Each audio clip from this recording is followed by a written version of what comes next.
Perfect.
Surprise!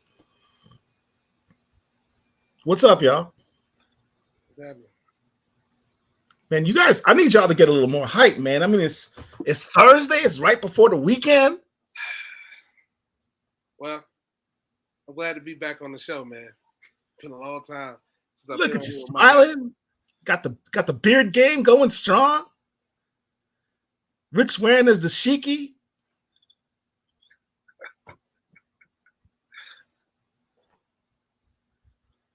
Rich, you're kind of choppy, man. You're kind of choppy, man. and you're muted.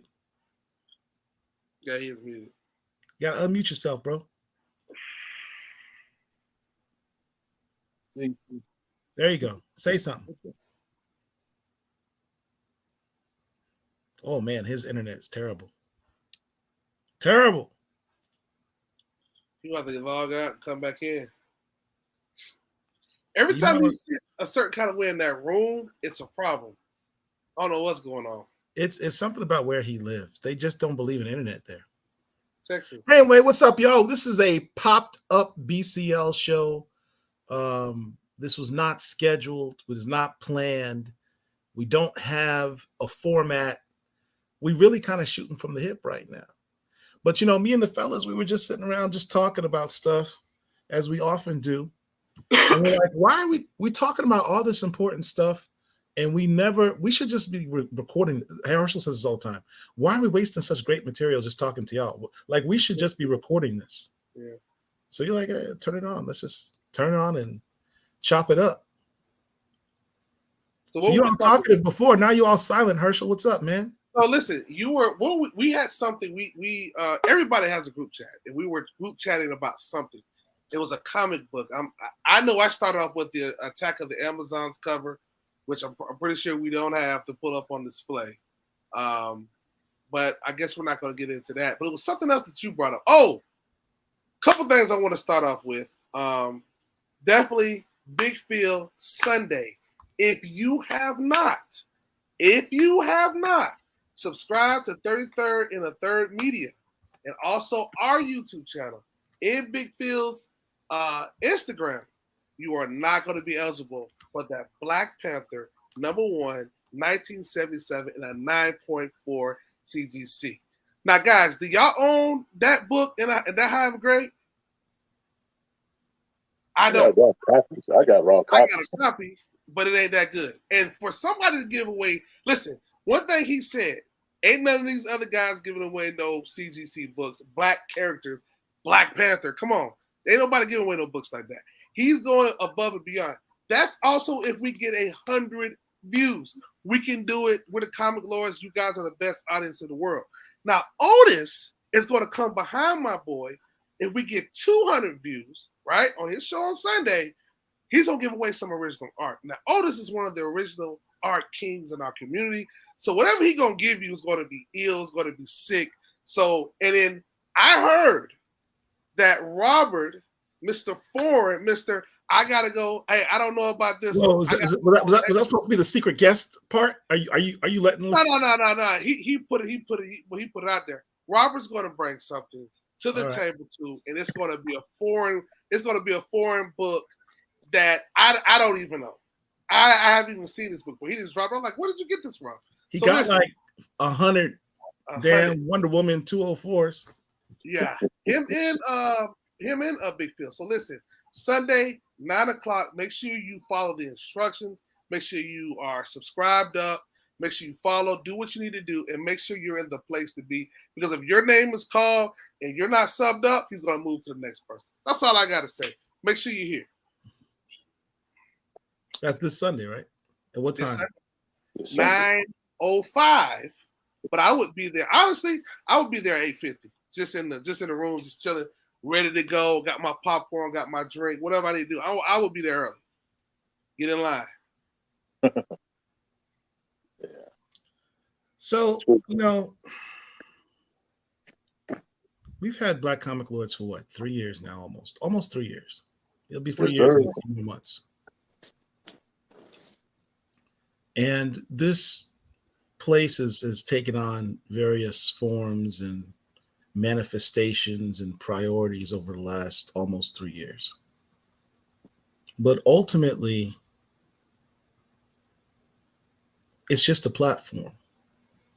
It's a space. It's a safe space. One of the things that Richard talked about that I found very profound was when he was a kid, he didn't have anyone else to talk comic books with, or specifically his Black Lightning comic books with. I think that's a story that can resonate with a lot of us. Being a young Black nerd was not cool back in the day. Now they got a specialized term. You're blurred when you're something that's cool. But back in the day when I was a kid, being a young Black kid into sci-fi and comic books, that was not considered cool at all. You could feel very isolated real quick. And there certainly wasn't a group of people you could go hang out with to talk about these things. So this is, in essence, a platform. It's a safe space for us to be ourselves and talk about this thing that we enjoy, this hobby that we enjoy. Talk about these characters and these books and our favorite artists and our favorite writers. And the interesting thing is, a lot of our favorite artists and writers, they're fans too. And they like this stuff just as much as we do, more so, which is why they got into the business. And so a lot of them end up hanging out here. And it gives us an opportunity to interact with one another. It's our space. And ultimately, there's no agendas here. It's just a celebration of these characters, these books, and these Black creators. It's people tend to overcomplicate things, overthink things, and just not understand that very basic principle. Even here on YouTube, this is a channel. There's like any other television channel, there are different shows, and every show has its own perspective. Every show has its own viewpoint. Every show has its own style. And you may not some shows may not be to your liking. Some shows you may completely disagree with. But ultimately, it's a channel, and you can find what pleases you, what fits your boat, what floats your boat, what resonates with you. That's the beauty of the space. And I think people need to keep that in mind. I'm getting off my soapbox. Well, I mean, Paul said we don't have no agendas. Rich got an agenda. Run a disclaimer. Hold on. Let me find this disclaimer. I have an agenda. God damn it. Where's Rich's disclaimer? No, you can't find it. You don't need it. You don't need it. You know. I always needed it, you man.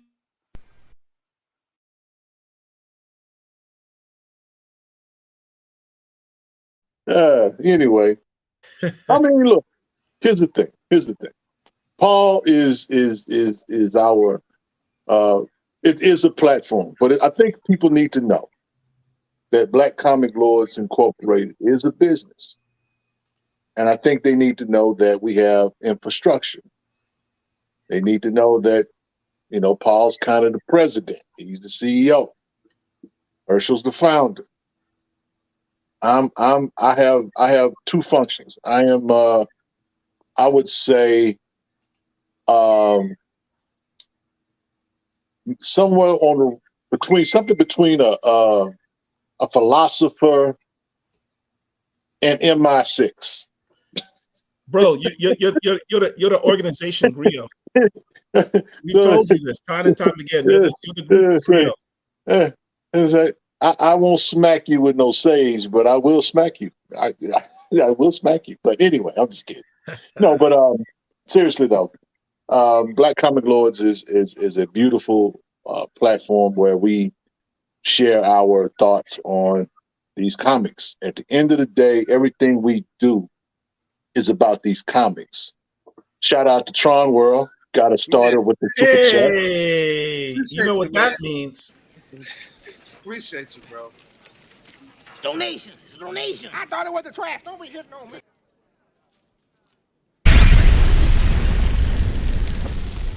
Thank you. Yep. Shout out to Mike Davis and Dwayne McDuffie for their work at the Children's Art Carnival. That was the safest space for what people call blurs today. You need to tell us about that.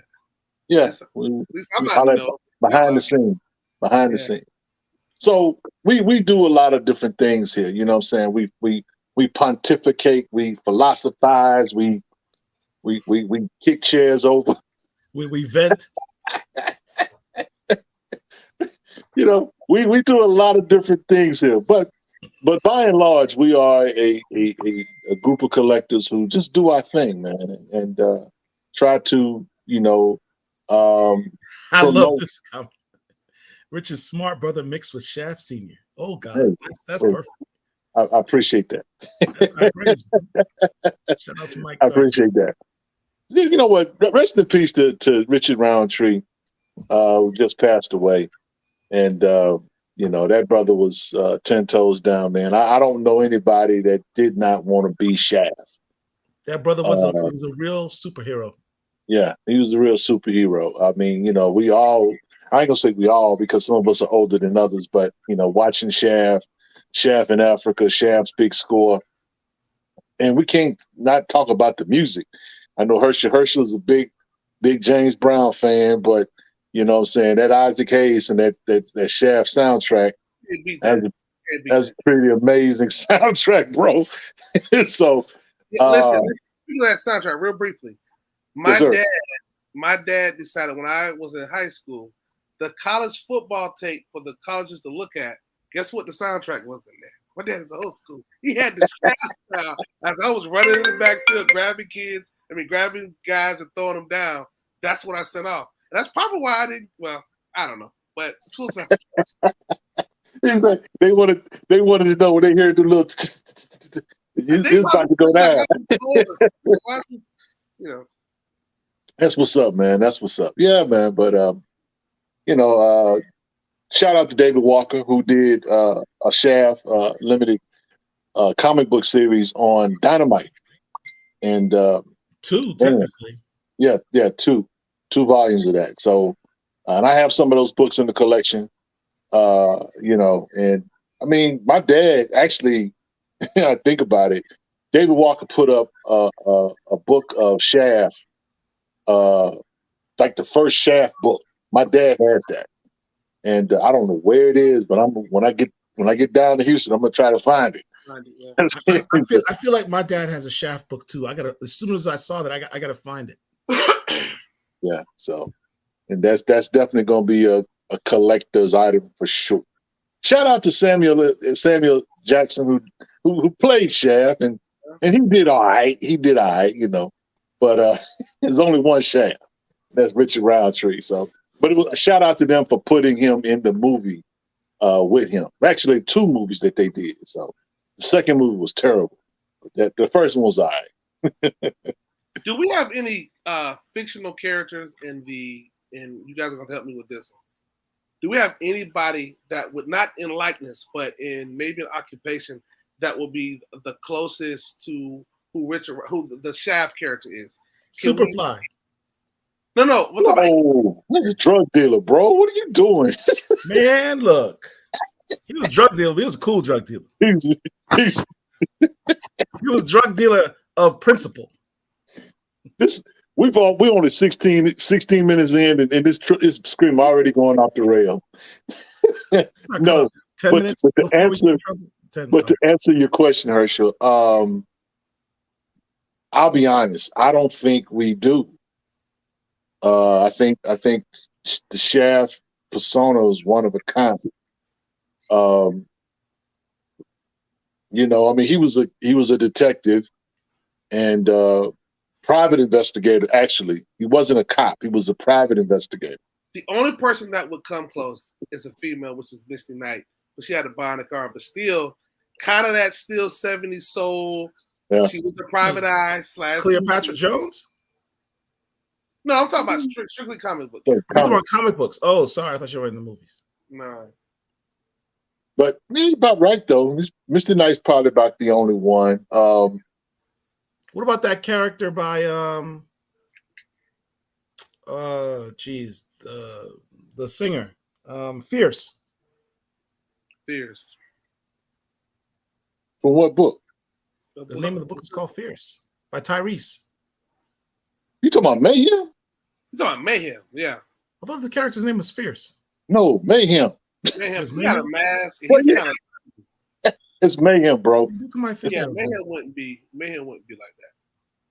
What about the man from the? Okay, Paul's gonna get this instantly. The first black guy to lead as the captain of Star Trek. What's his name? Hawk.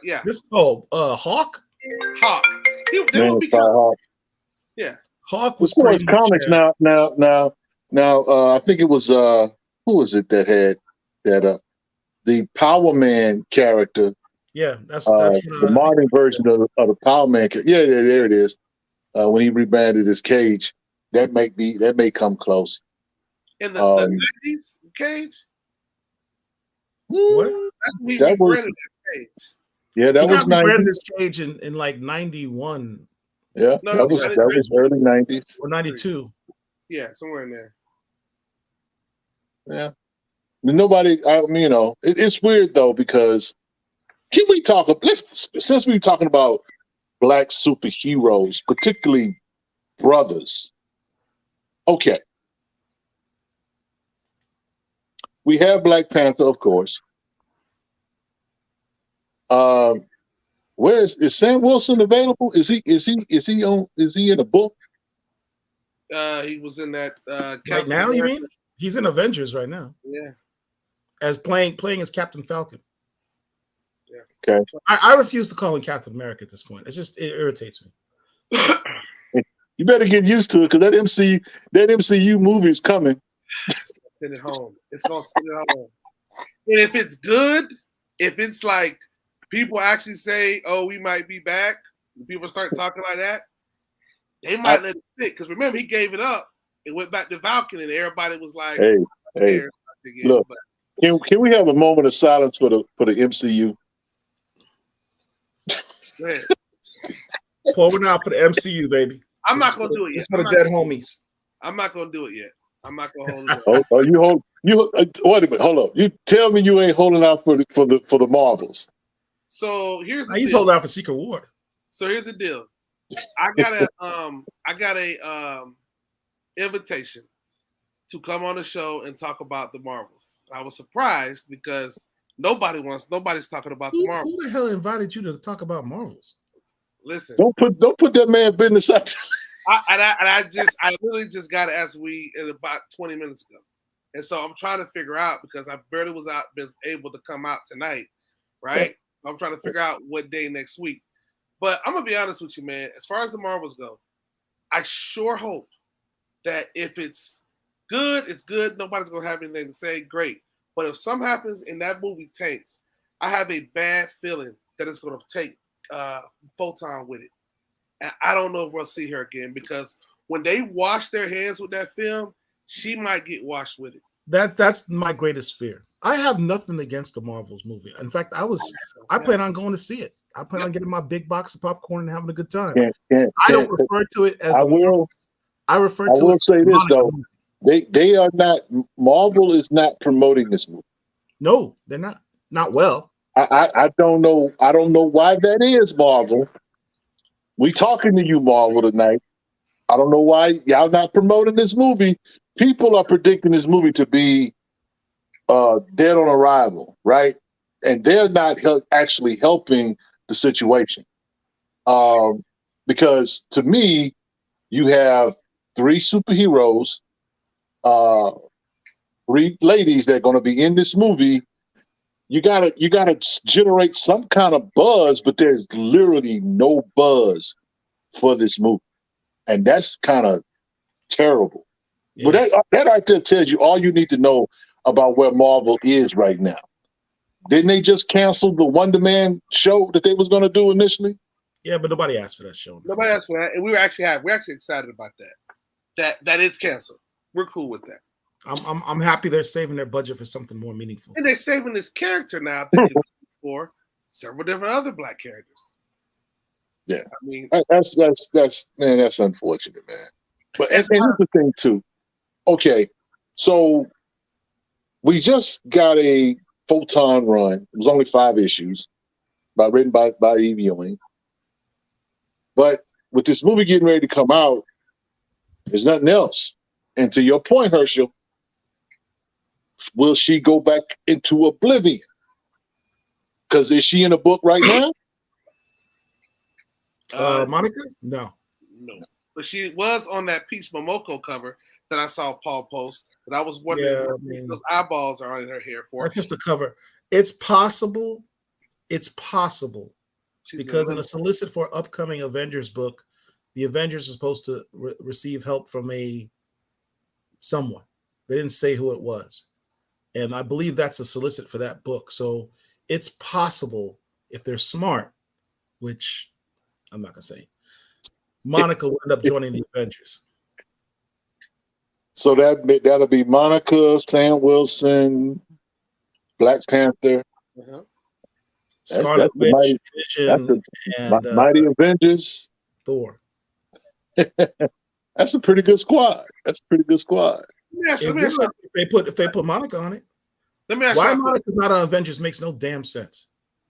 Listen. Let me ask you a quick question. Besides Blue Marvel, and I like to reshuffle the deck a little bit, and maybe it will kind of give a little better attention to other stuff. Who would y'all like to see Monica Rambeau? He can't be Blue Marvel. Who would you like to see her legitimately date or whatever? Because I was having a conversation earlier today about Luke Cage and Jessica Jones and how I actually really think that union came about because they were trying to really save that character. And so Jessica Jones, what they did, they combined her with Luke Cage. So she's kind of there's not enough brothers, bro. Well, no, she used to date. She used to date Dr. Voodoo. They could bring her back. Bro, I think Dr. Voodoo is okay. Sam is going to be with Misty Knight, but there's a lot of black brothers in the background that haven't really been used. But my thing is, I always looked at how Monica did Rhodes twice back in Secret Wars. And granted, she probably just thought he was Iron Man, probably wasn't his type, and she like bounced on him. But the second time, a lot of people don't know, was in her second run. But it's like, yeah, but Rhodes is with Carol Danvers. They broke up. But still, I think Rhodes is not even he over Monica. They got back together in her last run. Okay. You think they're going to close? Listen. Shout out to all of you Storm and T'Challa fans. Oh, don't. Where's the disclaimer thing? gotta do it, Paul. I gotta do it. And they're not going to say it. I gotta do it. I gotta do it. So shout out to matter of fact, shout out to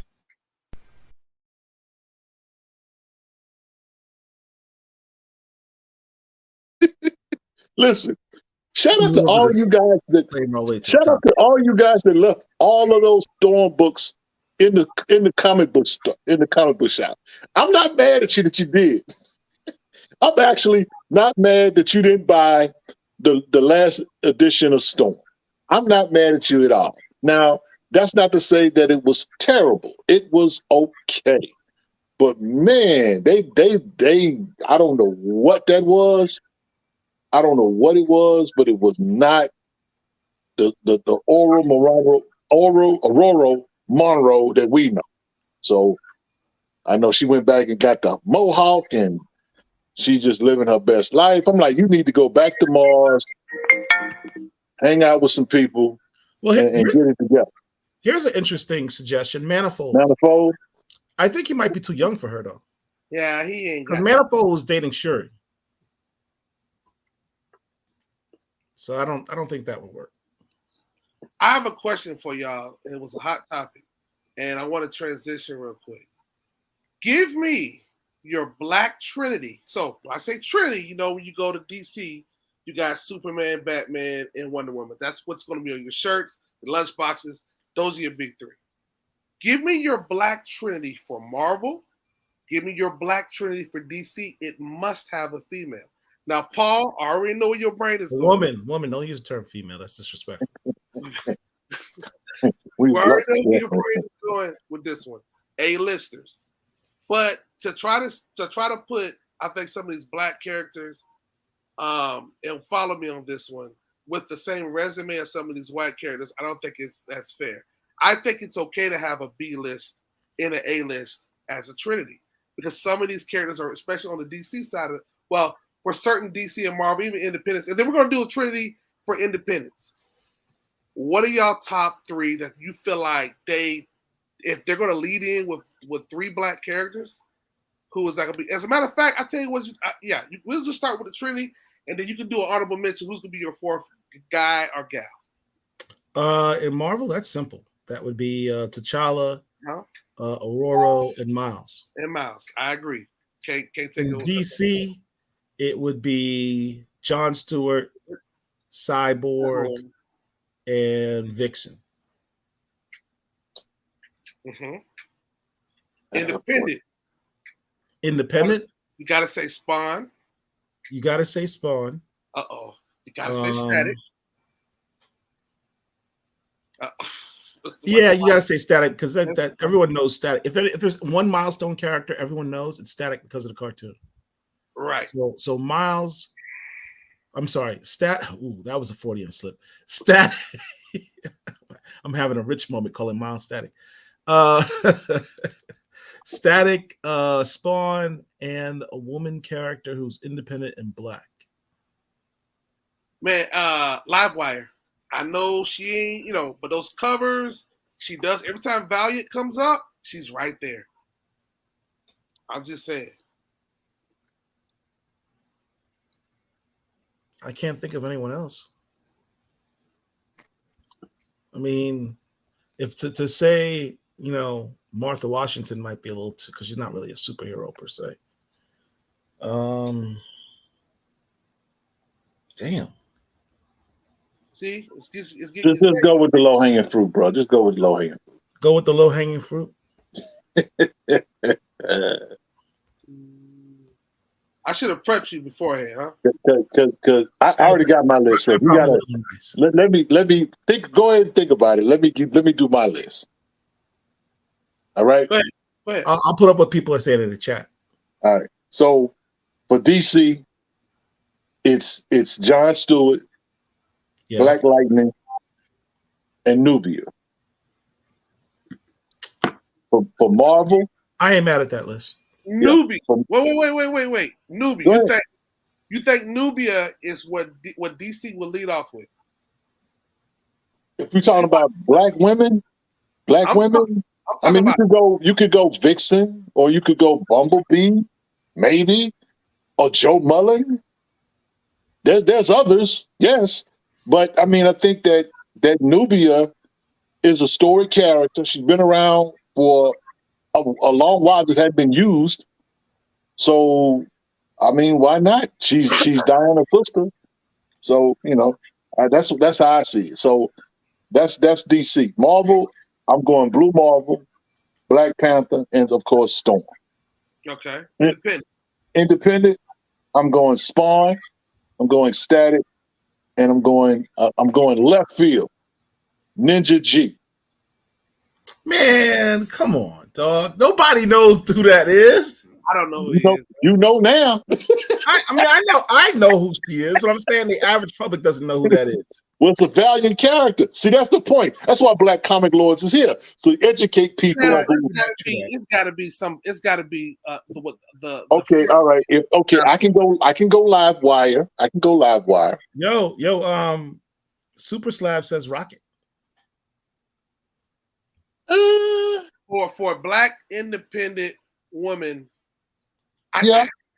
Rocket sticks. If you're going to mention Static, I know more about Rocket than I do Livewire. But I would tell you this, and I ain't gonna tell y'all who said this, but Storm books don't sell as well, and if you replace Storm in that giant size book with Dazzler with me, it doesn't change that book.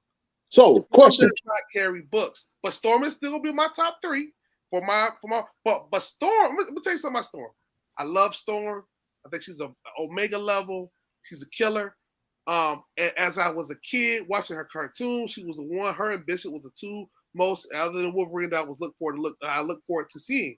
Uh-huh. But when T'Challa came to his whole thing, he also brought Storm with her, because people was like, okay, well, he needs a girl. Who's this girl? When people found out, oh, him and Storm had a thing back in the Priest run, it was like, okay, the Storm had her glow up, and everybody was waiting for her to come into the movies.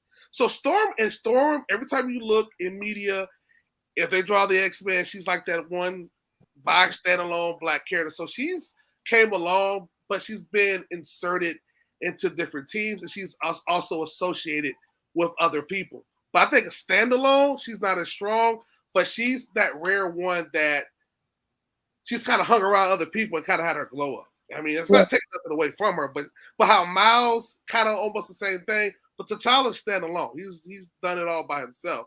Other characters needed other help from other people.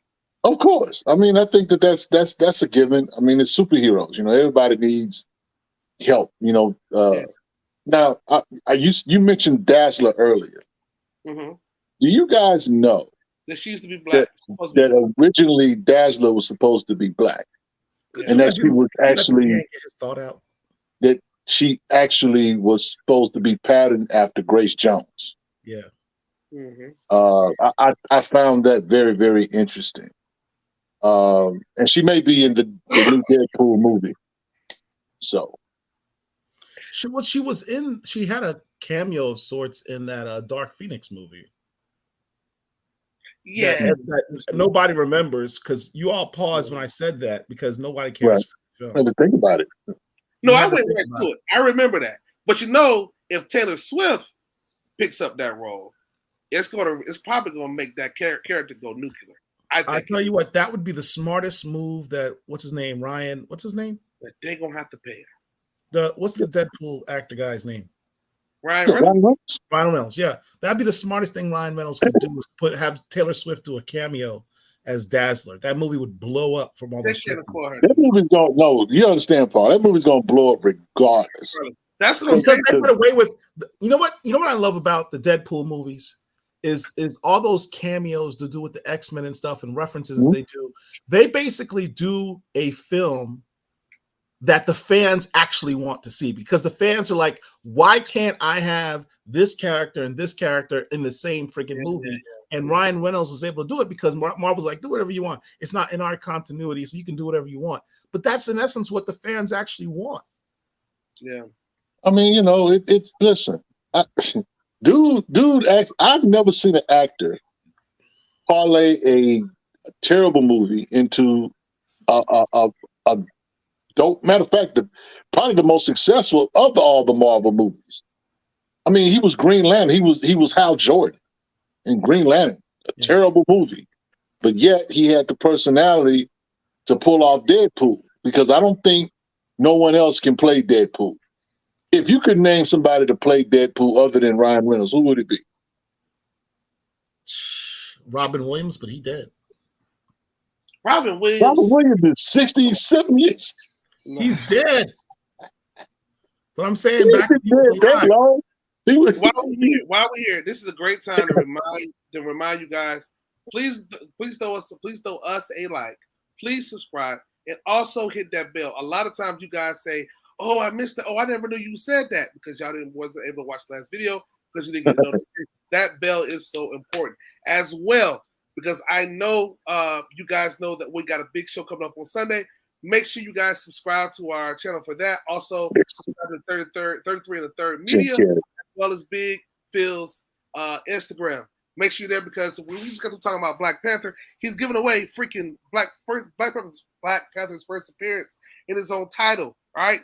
In a 9-4 CGC. If you're not there, you're going to miss out. If you're not subscribed, you're going to miss out. Make sure you're there. I'm done. Hey, Rich, Old Kingdom Come wants to know where you're getting your dashikis from.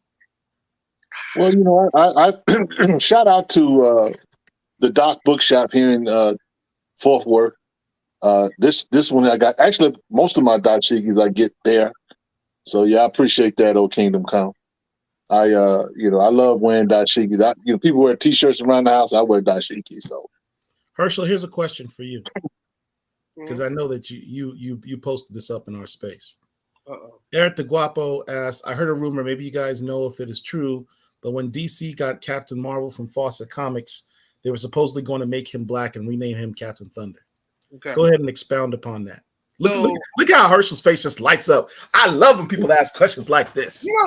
I was thinking about you in regards to certain questions like this. I'll be honest with you. I do know stuff like this, but the only reason why I do is because I always look for stuff. Like when people just will read a book like they're supposed to, I will look at a book and try to figure out what's something different in here. And that's why people think I know a lot of stuff. I really don't be knowing that. But listen, back in the early 80s, I can't put up an exact date. I did do a complete YouTube video on this, and it's also on TikTok. You can type in Captain Thunder or Black Shazam. They were going to, after they acquired and got the Captain Marvel name back, they were actually going to do something, the power of Shazam. So that came out in the 80s. They were actually going to make him black. But like, what's happened before in DC Comics, Black people have came to the table, have came to the desk as far as character, and they kind of was like, I don't think we're ready. This is like one of our flagship characters. We kind of just got the name back. Let's not do this. So they did still make a print of it inside of a comic book, which I do not know which one it is, but I actually have the actual page where he's called Captain Thunder, and they were going to make him a black. If that would have happened, that would have changed a lot of stuff. But I did, like I said, I did a whole TikTok on it. It was something that was actually produced, and they actually created it. They actually had a story, the whole nine, and the editors later came back and was like, I like it too, but I don't really think that's the best move. I don't think we know just how often a lot of Black characters came to the table, and people at last minute kind of got cold feet. I mean, the same thing happened with Shadow Lass. She was actually going to drop in the same month, in the same year as the Black Panther, which is crazy, right?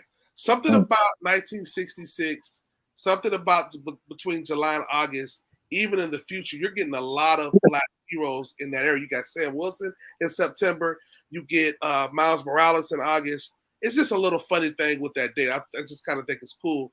And then she was also a member of the Legions of Superheroes. Lastly, I'm gonna go on. I let her land this plane. Iron, what's his name? What's the guy? The Iron guy with the super. Legions of Super Friends. What's his name? Pharaoh Lad. I think his name was Pharaoh Lad. He was supposed to be black. They could have actually beat Marvel 2, creating the first black superhero for that, for that time. Well, he also says Jim Carrey could have played Deadpool. That's actually no. Listen. Deadpool is hilarious, but Deadpool is still a serious character. So I don't know if Jim Carrey can handle that Marvel training regimen. I'm just saying. Oh, you talking about the physical part of it? Neil Patrick Harris. Come on, Sierra. Really? Sierra got jokey jokes. Sierra's serious about that. Speaking of black superheroes, if you're reading Incredible Hulk, the current run of Incredible Hulk, the guy that's writing Incredible Hulk is the same guy that's writing John Stewart War Journal. And in the back of issue number 5, this book is that here, Philip Kennedy Johnson. yes, yeah. In the back of issue 5 is a Power Man story. This is not Luke Cage Power Man, but this is the next Power, or the second Power Man. So if you guys are looking for some Power Man to check out or whatever, there's a Power Man Hulk story in the back of it, written by Vita Ayala, Victor and Alvarez. drawn by Lito Martinez. So Power Man Victor Alvarez.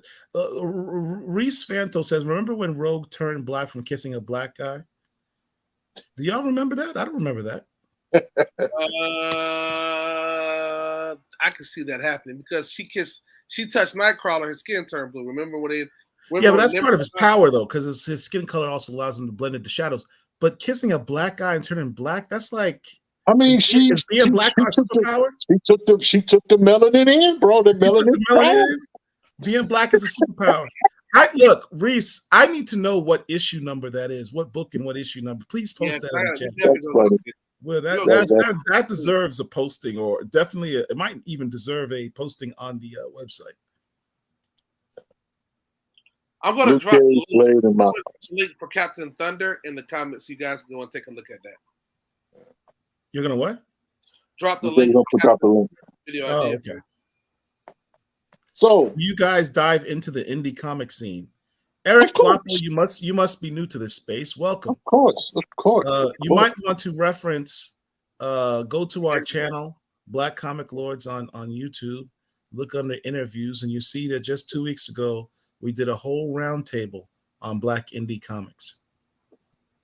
Shout out, matter of fact, shout out to Harry Tubman, Demon Slayer. I picked that book up today and I forgot to bring it upstairs. It's still I haven't read it yet. This is a pretty good book. This is a pretty good book. The first issue was fire. I loved it.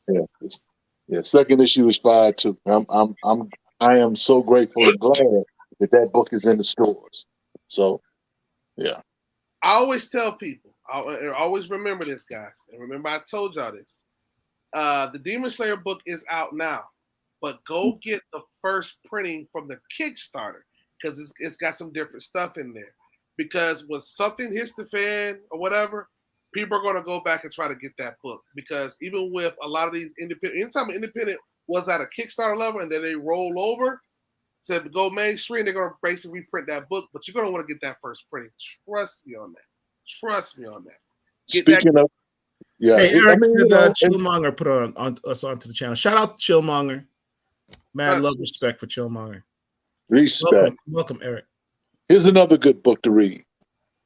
Tales of Asunder by Stranger Comics. Yes, sir.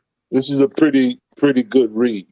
Is there a comic book company that has consistently as good covers as Stranger Comics? Oh no, they the truth. They the truth. They I don't know nobody who's better, to be honest.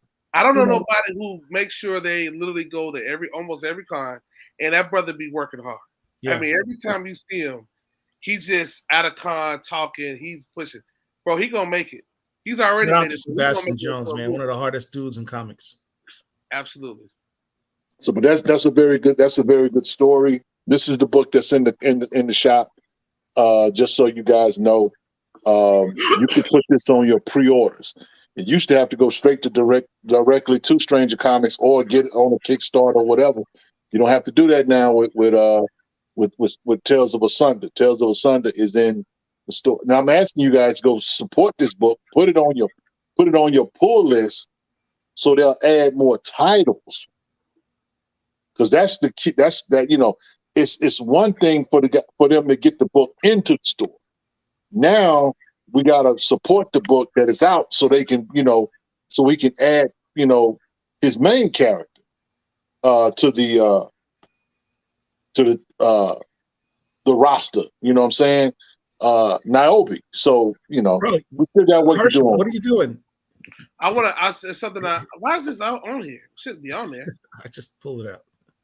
Tragic. All right, go What ahead. y'all doing? Yeah, thank you. Tron World says it was sometime after Inferno when Marauders did a surprise attack on the X-Men. Who'd you talking about? I guess it's the question that Paul you was asking about who kissed you know. Yeah, I have a vague recollection of her kissing Gateway. Yeah. But again, as I think it was Mike said, oh, here it is. 269. Our melanin absorbs the sun, giving us energy, so it qualifies. So he said X-Men 269 actually might have that copy. We can actually look at that. Yeah, that was the issue after the famous X-Men 268 with the Wolverine, Captain America, and Black Widow on the cover. Oh, that one? Oh, I got that one. Yeah. I think we all should have that. It's the issue after that. 269 is the issue after that. Oh, I don't have this. So this is the one where Captain Miss Marvel comes back and takes kind of revenge on Rogue, but I think it's more of a mental thing. I think Ms. Marvel and Rogue are on that cover. If I'm a add it to the thing just in case we can show it later, but I'll work on that. All right, thank you. Who was it that brought it to our attention? Was it Eric? Who just brought the kissing thing to Rogue Turn Black to our attention? Yeah, you find that very compelling for some reason. I don't know why, but okay. Because it identifies the fact that being black is a superpower, bro. Are you paying attention? Well, you know what? I could say something. You know what? Go ahead and run my disclaimer. Since you said that, I got to respond. No, you know it's bad when you actually ask for your disclaimer. Okay, I see it. I see the actual panel that she's doing. She actually.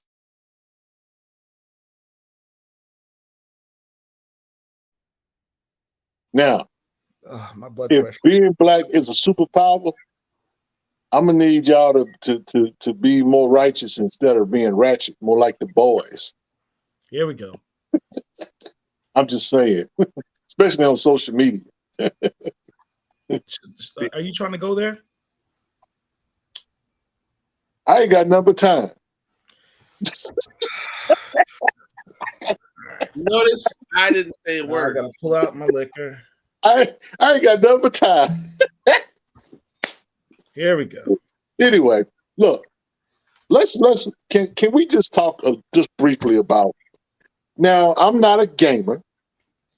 You're really gonna go there. I'm not a gamer.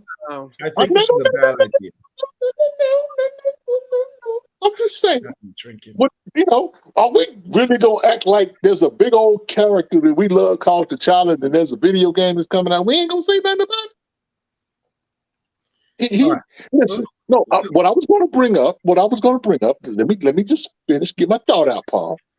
Was that I'm not a gamer, so I have no interest in getting the video game. Are you going to get the video game, Paul? If it's a Black Panther game, I will get it. Just because it's a Black Panther game, yes. But no. Now, see, Paul, you are part of the cult of bots. So anything that's got Black Panther on, you're going to buy it. Mike, are you going to play it? You ain't gonna buy that game and play it now. Come on. Yeah, I'm not gonna buy it and not play it. Okay. They suck at it.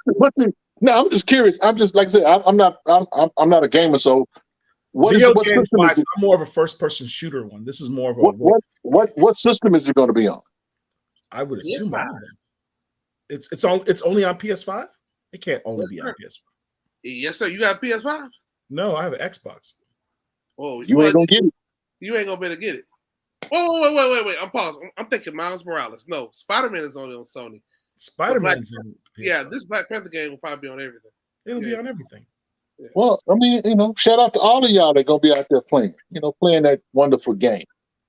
So, speaking of, I got a question. I got a comic book question about your man, Paul. I'm feeling very nervous right now.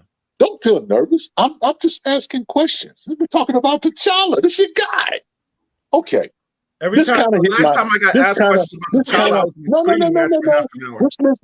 Just hear me out. Just hear me out. Let me get my question out.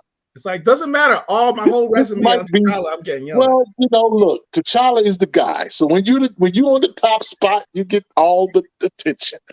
So now people have short memories. We are how many issues in on this run? 5 issues? Yeah. And everybody's enjoyed it, right? Yeah, no negative things of note, of interest, or significance to report. So my question is this. Is it a good book, or is it just better than the last book? The answer is yes. You know how it is, Hershel. You know how it is when we have a car and the car it break down on you, right? And you go get it fixed, and it works okay now. We can drive it, but it just don't drive the same because you're thinking about all the money you spent to get it fixed. So I'm just asking, and I'm not. You see what you got? You got Eric, our new guy that Chillmong referred to us, asking, T'Challa isn't the Black Panther? Why are they making all this Black Panther movie without Black Panther? Here we go. We don't know. We don't know that. We don't know that. The issue is, Eric, that there was a release done, a solicit done. Where would Hershel go? And they did not mention T'Challa by name. They simply said the Black Panther's coming out the game. So people are making suppositions that T'Challa may not be in the game. I understand the context of why someone would make that leap because of how Marvel has systematically and intentionally sidelined the character at every opportunity, as noted. I will say this about Marvel. I think Marvel enjoys trolling Black Panther fans. Yeah, I know that. I think that they really get a kick out of that. Because again, it seems to be, it's Captain Obvious that if it's Black Panther, T'Challa should be in the game. Right? But because they have not explicitly said T'Challa, some people are thinking that he's not in the video game. I just think that everybody just need to dial it down, and we'll see. Because to me, there is no Black Panther without T'Challa. And to suggest otherwise, Richard, would you please say that last line again? There is no Black Panther. There is no T'Challa. Well, there's no Black Panther without T'Challa. Notice that I did not put a disclaimer before you said that. Yes. You know why? Because it's not necessary. You know why? Because this is Black Comic Lords, and that's always been our damn position. But people, y'all be having these short memories. And because of that, you know, it's like, okay, the guy's been around since 1966. He's been the guy. And there's no reason why they would want to go in a different direction. There's not a character, a historical character where, let's say, for example, let's take Batman, okay? Now, Batman has been around since the 30s, the late 30s, I want to say, or the early 40s. And so Bruce Wayne has been that guy. Have people wore the cowl? Absolutely. But nobody's checking for no one but Bruce Wayne. We had Jace Fox wear the quote-unquote cowl for like 18 issues. Written by, you know, I'll say his name, but Paul don't say his blood clot name on it. I don't want to hear it. Johnny Ridley. That's what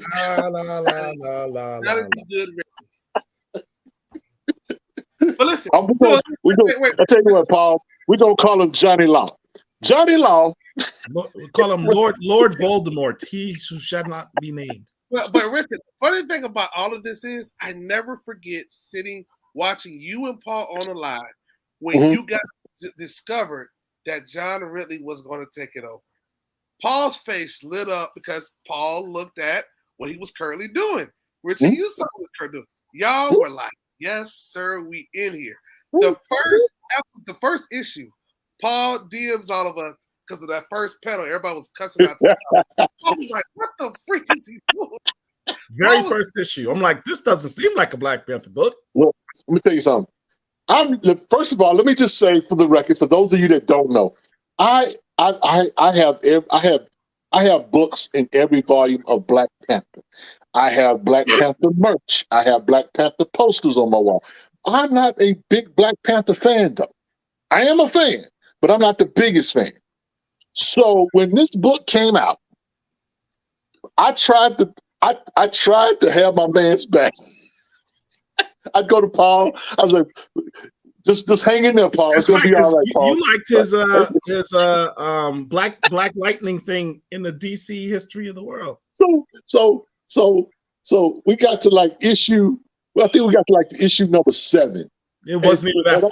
It wasn't even issue 4. Well, it was. We knew something was up by issue 3. Mark, it was literally after issue 2 that you guys were tripping. But for me, it was like, hold on, y'all. Let's see where he's going. And so for myself, I was kind of like, we on this train. Let's not get off the train. Let's see where it goes. So by issue 7, I was like, you know what? This is not good. So, but I bring that up because Eve Ewing is doing a bang-up job. She's doing a bang-up job, but I'm wondering, is more of it because of what the last guy did with the book? You mean because is she getting grade on the curve because of how bad?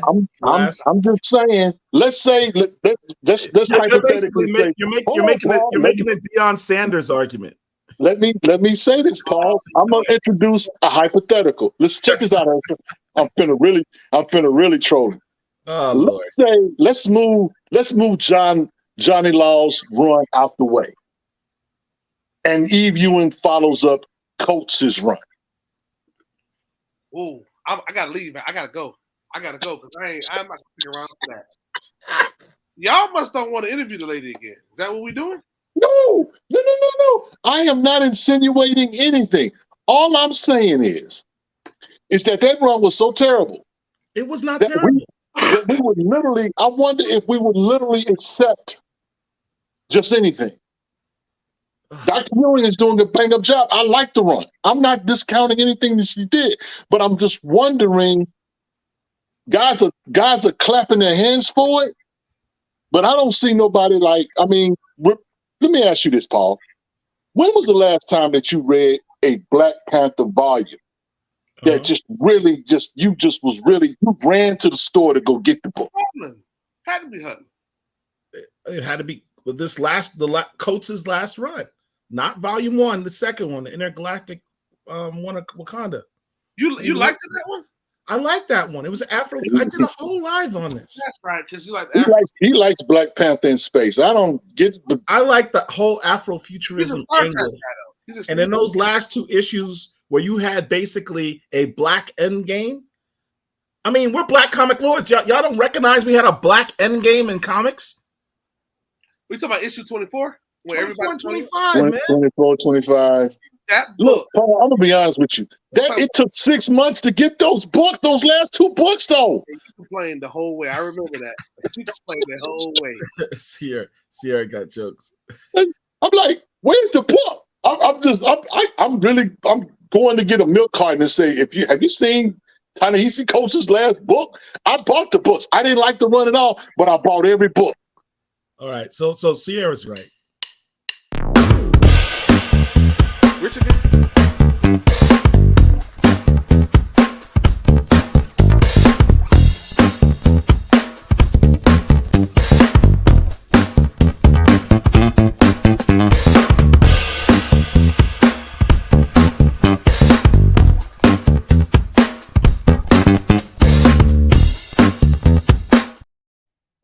You guys got jokes. That was for you, Sarah. Oh, shout out to her. But now I'm asking a real question though, because I like the run. I do, but I'm just wondering, are we being reactionary to it? I think there is an element of that we have been beaten up so bad behind the woodshed that the slightest kindness at this point we appreciate. That being said, I do genuinely enjoy Eve Ewing's run. I love when writers are not afraid to expand the universe of a character without violating canon. You know what I mean? It's a great balance, because you have some writers would be like, well, I'm going to, expand this character, but I'm going to do it in a way that the fans just completely hate. I'm going to do something that seems out of character for the character. She's not doing that. She is taking what was the piece of garbage that she was left with, and she's trying to make a meal out of it. Yeah, she is taking the leftovers of the pig and making a 4-course meal out of it as best she can. And 4 courses. I won't go that far. I say she took bread and made bread pudding. I'll say that, but I won't. Same concept. Take but I get it though. Lemonade, and she's doing a good job. I am genuinely enjoying the run. Yeah, I am too. I just brought that up because I just happened to think about it. I was like, you know what, man? I mean, that run really turned a lot of people off or whatever. And so it's good to get this run. But I want y'all to think about this for a moment. Of all the Black characters that we have, what has been the most consistent book that you can actually go to the shop and get? It's been Black Panther. We've had a Black Panther book in the store. I would also say Miles Morales too. Yeah, gotta be Miles. No. Hold on. Let's go back. When did Hudlin do his first volume? 2017, 2016? 2008, I believe. 2008. But you've had books, Christopher Priest, 2000. Before that. It's before 2008. No, we're going Christopher back. Priest did his run about 2005. No. Christopher Priest was 1998. 1998 was like 2004. 2004, I think. Now you can make me look. So hold on. Let me. So since 1998, okay, you've had consistent books, consistent volumes of Black Panther that were good. Name a bad one in that bunch. Some people did not like. You want my opinion or with general opinion? Your opinion is fine. There were no bad runs. That's what I thought. Except for the first volume of Coates' run, which I did not like. I liked The Nation Under Our Feet. What's wrong with you? You want to spend another hour? I don't want to spend an hour on it, but we got to land this plane, like Hershel say. But tell me, my brother. All right. So remember the comment I made about I like when a writer is willing to expand the universe of the character without violating canon. Mm-hmm. I appreciated the fact that he showed there are good things about his run. Let me start with the good. I like the fact that he helped to explain more of who the Dora Milaje are and how they're structured.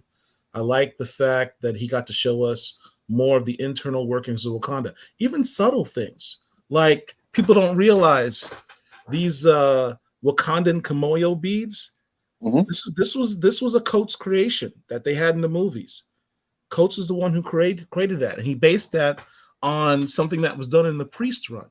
Priest had what's called a Kamoyo card. He had the slim version of a cell phone before slim cell phones like this existed back in 1998. And Coates ran with that concept and said, let's take it to a step further. Wakanda's always a cutting edge and ahead of times. People are going to move from cell phones to these beads. So I thought that was cool.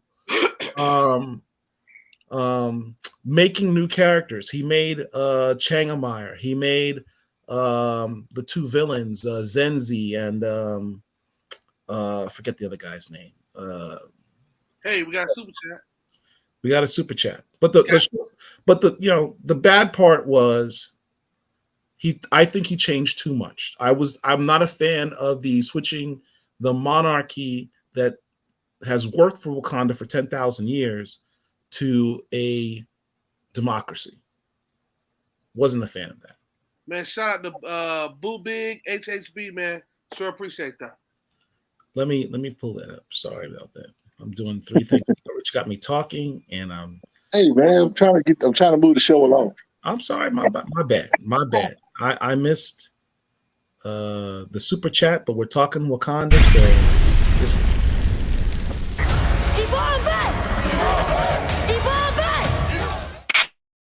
Okay.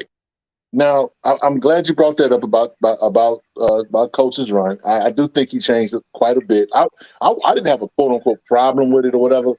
And again, I think each writer brings their perspective to the character per se. And he repaired the relationship with Storm and T'Challa. Yeah, it's a good point. Well, again, that off and on, that don't go. Shout out to Marauders 13. Wow. Now you're trolling me. Shout out to Marauders 13. In the live to get my reaction. No. Listen. At some point, they're going to have to address that. They're going to have to address that. Derek talking about we need a producer. Derek, where are you, dude? Why are you watching us and not helping us? You need a producer. Yeah, I got to see some stuff. We got trolls. Everybody's a troll tonight. Everybody trolling me tonight, man. Yo, so y'all mentioned Miles earlier. I've been trolled. Y'all mentioned Miles earlier. Hershel. So did you guys read Miles Morales issue 10? Yes. By Cody Ziegler. Yes, sir. Amazing book. Had Blade in it. Are we past the spoiler level? Can I drop the spoiler? Yeah, I mean, I don't care. If you have not read the Miles Morales issue number 10, you might want to leave alive for about 2-3 minutes, maybe. Spoiler alert. Nah, you don't get to just pop in and be in the background.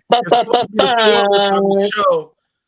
Dr. Wizard is in the building. Imperious Flex in the building. Look at all the heat the boy What's going behind on? him too. Look at all the heat he got. You know what he did? Hey, he's been home. He's been home about a half hour, and he had to get his wall right. So, what's going on, bro? What's going on? Like being behind the scenes, but I was enjoying the conversation here. Just I learned so much from just hearing you guys go back and forth. Don't try to butter us up because you had me doing your job. I still can. Hey, you're doing great, Paul. You're doing great. Whatever, man. What's up, chat? The chat's like 50 people behind. I don't think I got to half these comments. I'll help you out with that. That Miles Morales, y'all should go get that. Y'all should go get the Miles Morales issue number 10. All right. So just to say what happened in that issue. Blade, and if you saw the last issue, Blade and Bloodline show up. Yep. There's vampires in Brooklyn, literally, right? Vampires in Brooklyn. Yep. It's not a complicated story. There's vampires in Brooklyn. They meet up with Miles Morales. He's like, "Oh, I heard of you. You're Blade. Who's the chick? That's my daughter. That's Bloodline. Cool. You're cool. I'm cool. Cool." So there's a big bad under the streets of Brooklyn. We got to go get him. Kid, Miles, come join us. He's like, "All right, yeah, let's go." And Blade's like, "Not so fast, young. Not so fast. You are not well equipped to go fight things that go bump in the night. Let me hook you up."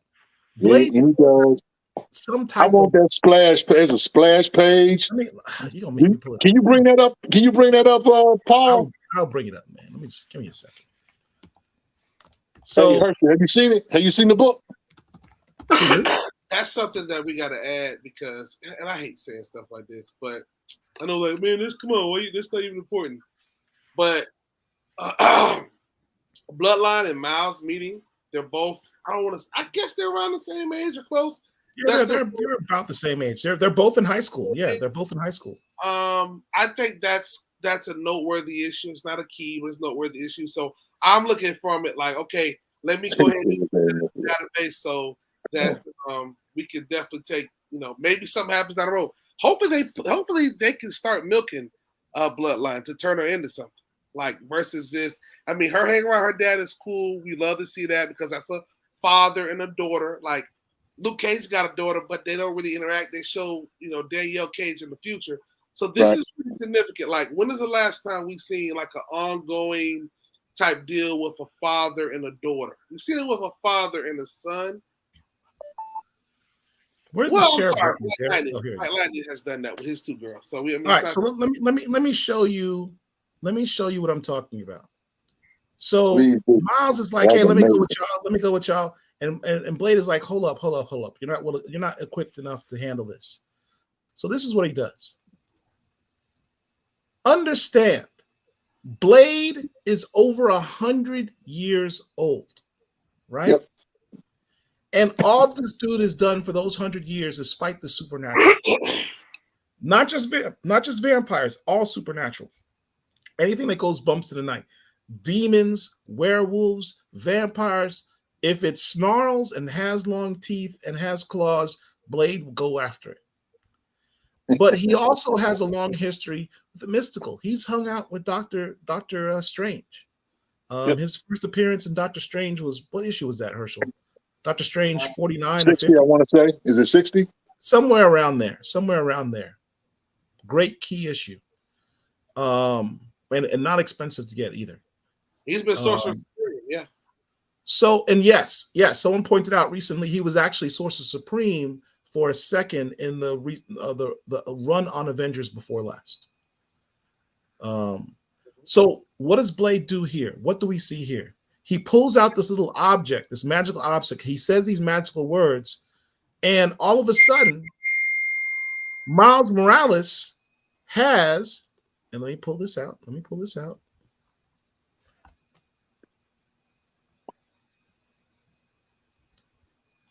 And bring it back. I wish there was an easier way to do this, but bear with me. Yeah, Miles Morales, new drip. Yep, he's got his vampire. He goes, wow, my very own vampire hunting suit. This will offer some protection from being turned. It's also specialized to fight suckheads. Specialized. Let everybody see the whole thing, Paul. Because that's a splash page.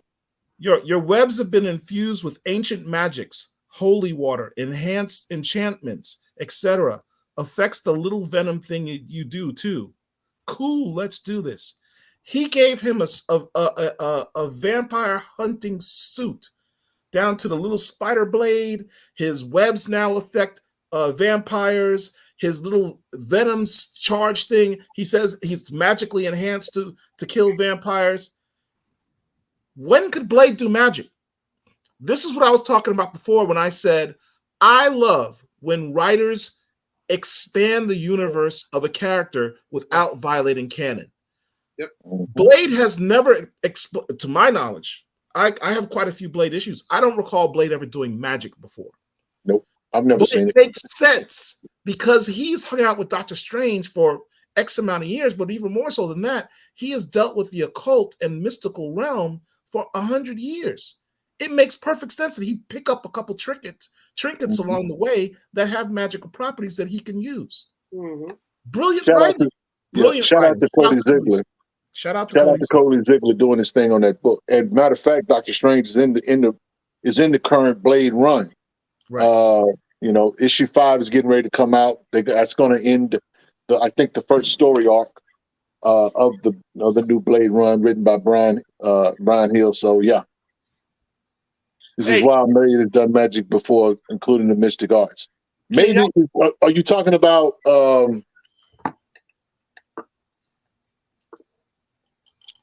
not Night Stalkers?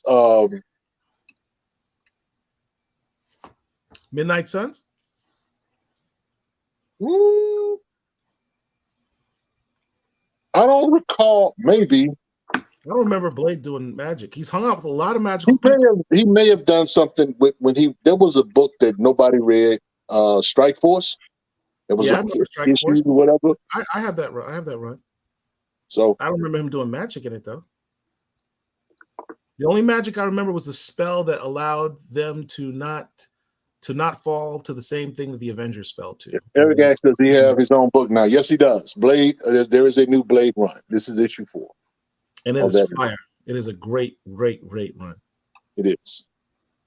Yeah, Brian Hill is doing his thing in that book, so might want to pick that up. Just you know, but like I say, Blade fans are special fans. So, do any of you guys have any questions for us? We have no format for tonight. This is just 4 black comic lords just chopping it up, talking mess and shooting the shit. Did y'all see the picture that I put in your inbox? I like to talk about that. That's the Wolverine in. Actually, I think I can pull it right here. You're not talking about Wolverine and Black Panther, are you? Yeah. Ah, damn it! I'm excited about that. I'm excited about that, man. You're always trying to trigger me, man. I literally said I have noticed this issue disturbs me. Why does it disturb you? Why does it disturb me? Let's talk about. Can somebody pull it up? Name an instance where Black Panther and Wolverine had a kumbaya moment. I mean, I'll wait. They don't really like each other. I mean, do they really like hate each other? I mean, they don't hate each other, but I don't think they necessarily care for one another. At best, their relationship has been as allies, but that's about it. Well, when they first met, they were forced to fight each other back in Contest of Champions, which was weird. But now, post breakup, they both broken up with the same girl, and I don't want to be reminded of the fact there's gonna be there. Look, this is an X book. Stop, bro. And the X writers have routinely hated the fact that Black Panther and Storm were together. Probably one of the most important relationships in comics, in my personal opinion. And so they will bring up the fact that both these guys broke up with the same girl. And I don't need that reminder, particularly given the circumstances under which these Marvel writers put Storm and Wolverine together. Literally used Wolverine as a rebound guy and made Storm another notch on his belt. It was disrespectful to the character of Storm. Okay. Paul, let me talk to you. Let me talk to you real quick. I just got a couple of words.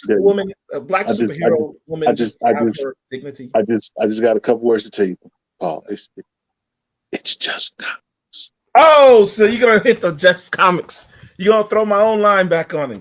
It's just comics, I mean, it's just comics, All kind of crazy stuff happened in comics. We talked about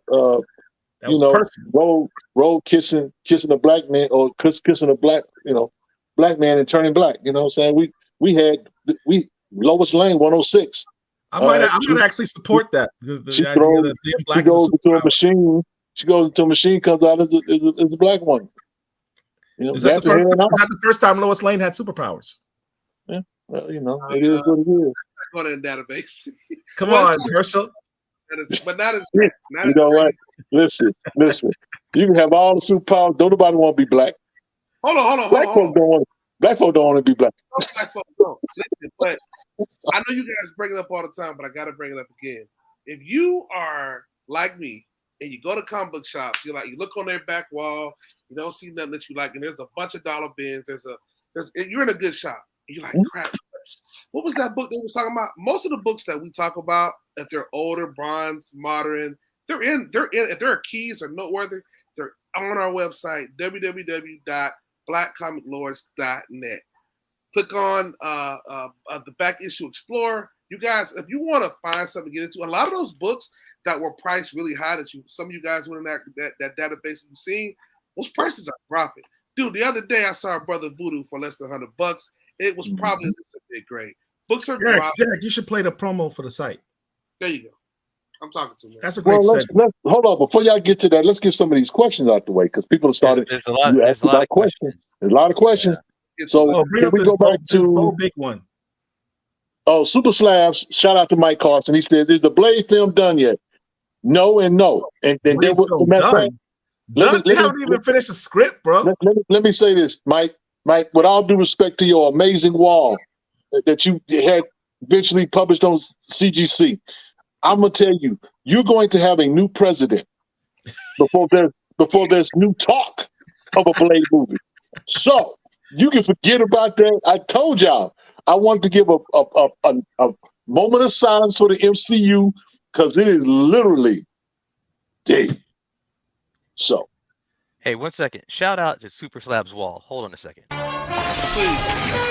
the criminal, chase the bad guy. Save the world, fly to the sky. Half kid, I'm amazing. Okay, stand shot in the face. Yeah, 1-0, then you zap. Good against evil, get trapped. Look in my eyes, I got the power. Villains run from the static shower. Superhero, static shock. Superhero, static shock. Criminals, get twisted. This superhero gifted. Bell ring, back in school. Nobody know what I do. Okay, superhero, static shock. Superhero, static. yep, Probably gonna Absolutely. get tagged for that song, but who cares? It was worth it. tragic. You know what? Listen, we need to keep, man, we got to keep in good standing. We don't need no strikes. So Eric Guapo says, he says, have you guys read Kevin Greavy's Darkstorm comic? Actually, we did a interview with Kevin Greavy You mean just a few weeks ago, matter of fact, Darkstorm comic? and we The one interviewed him, signed by and Kevin Grievous? Paul This talked to the man about the book. So yes, absolutely. Now, he says Rodney Barnes is going to have a Luke Cage run. Yes, there's going to be a Luke Cage book by Rodney Barnes. Yeah. I think it's a Be one right shot. back, guys. All right. Let's see what else we got. Speaking of Storm, have you guys ever talked about the story about how Marvel May Hickman ditched the story of Storm being pregnant with T'Challa's son? You just triggered all again. Here we go again. Here we go again. Here we go again. Yes, Yes, we brother, are very familiar. We are I very read the familiar interview with that story. with Jonathan Hickman. And the book that he's referring to is Giant Size Storm. Came out about 2-3 years ago. Giant Size Storm #1. In that storyline, at the time, Krakoa was at its peak. Mutants realized they're immortal. They could die and just be brought back. It wasn't a big deal for them anymore. It's like, I die, fine, I'll come back. Right?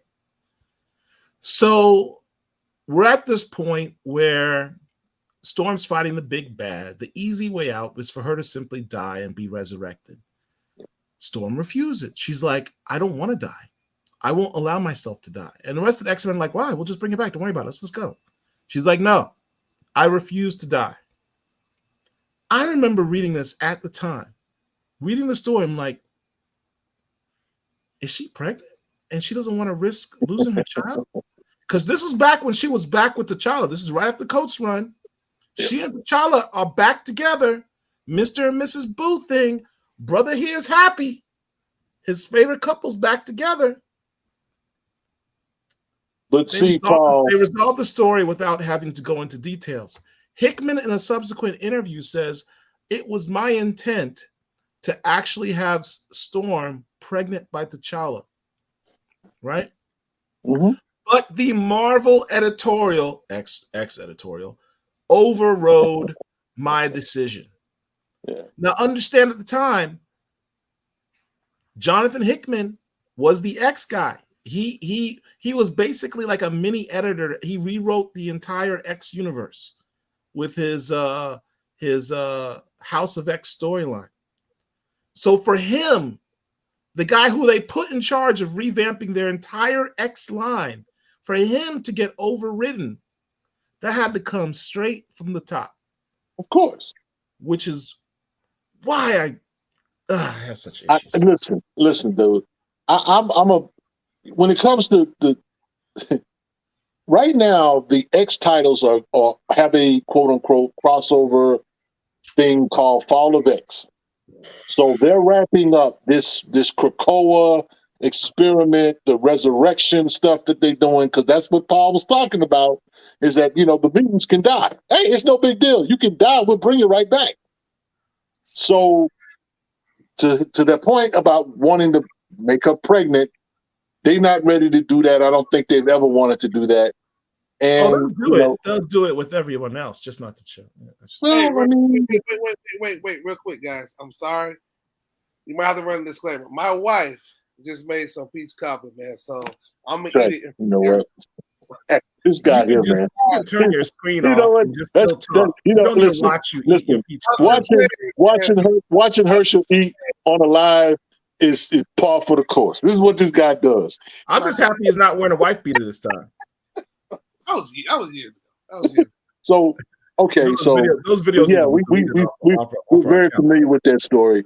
So the next one is, what do you guys think of Doc Storm? I enjoyed it. Just wish there was more action. Volume 1 was story heavy. Yeah, Volume 1 set up the universe, though, man. Yeah, Volume 1 set up the universe. Yeah. Shout out to Kevin Greedy, man. That dude there is in the building. He just did a recent interview with Young Ripper, 59, and I didn't listen to the interview. I'm gonna go back and try to watch it. But yeah, so we've interviewed Kevin Greavy a couple of times. So wasn't he our first interview? He was our first big interview. He was our very first. He got BCL started. Yes. And dude, we were so stoked when he literally said, "Yeah," like almost instantly. He was like, "Yeah." He was like, "Paul." He said, "Yes." He was like, "Okay, well, we need to go read some books. We need to go get ready." And what was cool is during that interview, Rodney Barnes pops up to the chat. It's like, "You guys got Kevin Greavious to do an interview with you?" Yeah. That was literally what Rodney Barnes put in the chat, and that's how we followed up and got Rodney Barnes. I think is our next interview after that. And we learned so much about the mystery of Blue Marvel in that 6th issue and the spiking of the books. And dude, we literally talked to Blue Marvel. Basically, it was dope. It was a dope interview. Now, guys asked Ben Jones. He asked a question. He says, "Do you guys think artists matter now or ever to a successful book?" Absolutely. Artists do not hurt. I'm a story guy first, me personally, but it does not hurt to have good art. But again, art is subjective. What I might find fire, somebody else might not find. Like me and Derek, for example, we love, and probably Paul, we love Jason Sean Alexander's art in Philadelphia. Absolutely. Love that. That is true art. I also like Marcus Williams. I also like Olivia Coppell. I like his stuff. And it's good. And see, I'm going to say something that Paul is not going to like right now. I didn't care for the Sirens of the City book, the first issue. I said to myself, I'm not buying this. Now, the art in that book is amazing. But I tell you what, who is the artist in that book? God, what's the name of the story? The big oversized book, Boom Studios. Big oversized book by Boom. The one that took like 6 months for the second issue to come out. Oh, that's I know exactly the it's sitting right here next to me. What's the name of it? Because you can tell they took their time with the art. The art in that book, I ain't seen nothing like it. But it's an amazing book. Paul's gonna try to find it for us. I can't think of it. I got it here somewhere, but I don't want to get up and go grab it. A Vicious Circle. A Vicious Circle, yes. Yes. That's a book right there where the art definitely matters in that particular book. The story is great. Lee Bermejo. Yeah. The story is great in that book, but the art is the thing that draws you in. That is an amazing best artwork I've ever seen in a comic book ever. Gordon says, give Sirens another chance, Rich. Oh, Sirens is a dope book. I don't know what you're talking about, Rich. Teenage angst, man. I'm an old man. I might have to do that, Gordon. Have you guys read Isom? Yes. I enjoyed Isom. Isom #1. Hadn't bought issue 2 yet. It's some I $50 for a book plus shipping. That's kind of hard. That's kind of. But Shout out to Eric July. Yeah, I do rock with it though. I got Isom shirts. I got the first issue, so yeah.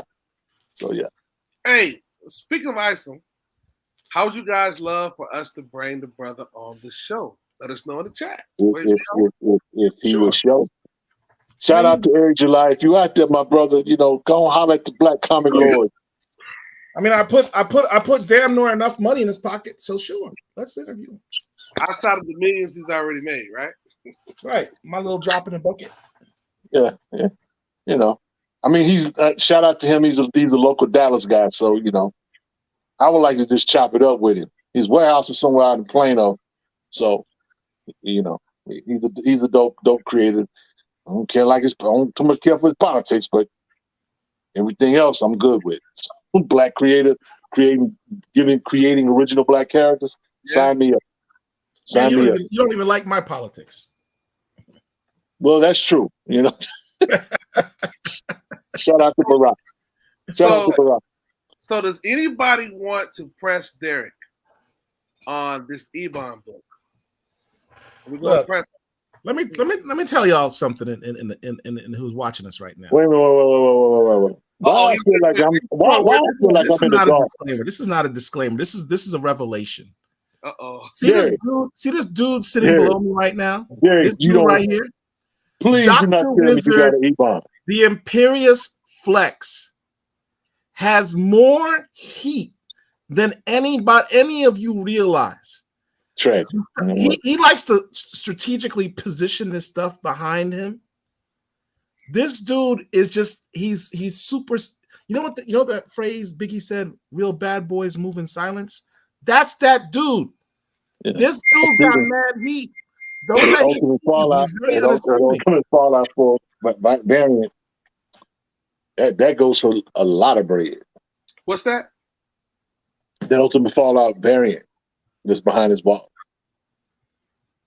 No, that's the regular Ultimate Fallout. That's the regular Ultimate Fallout. That's the regular one.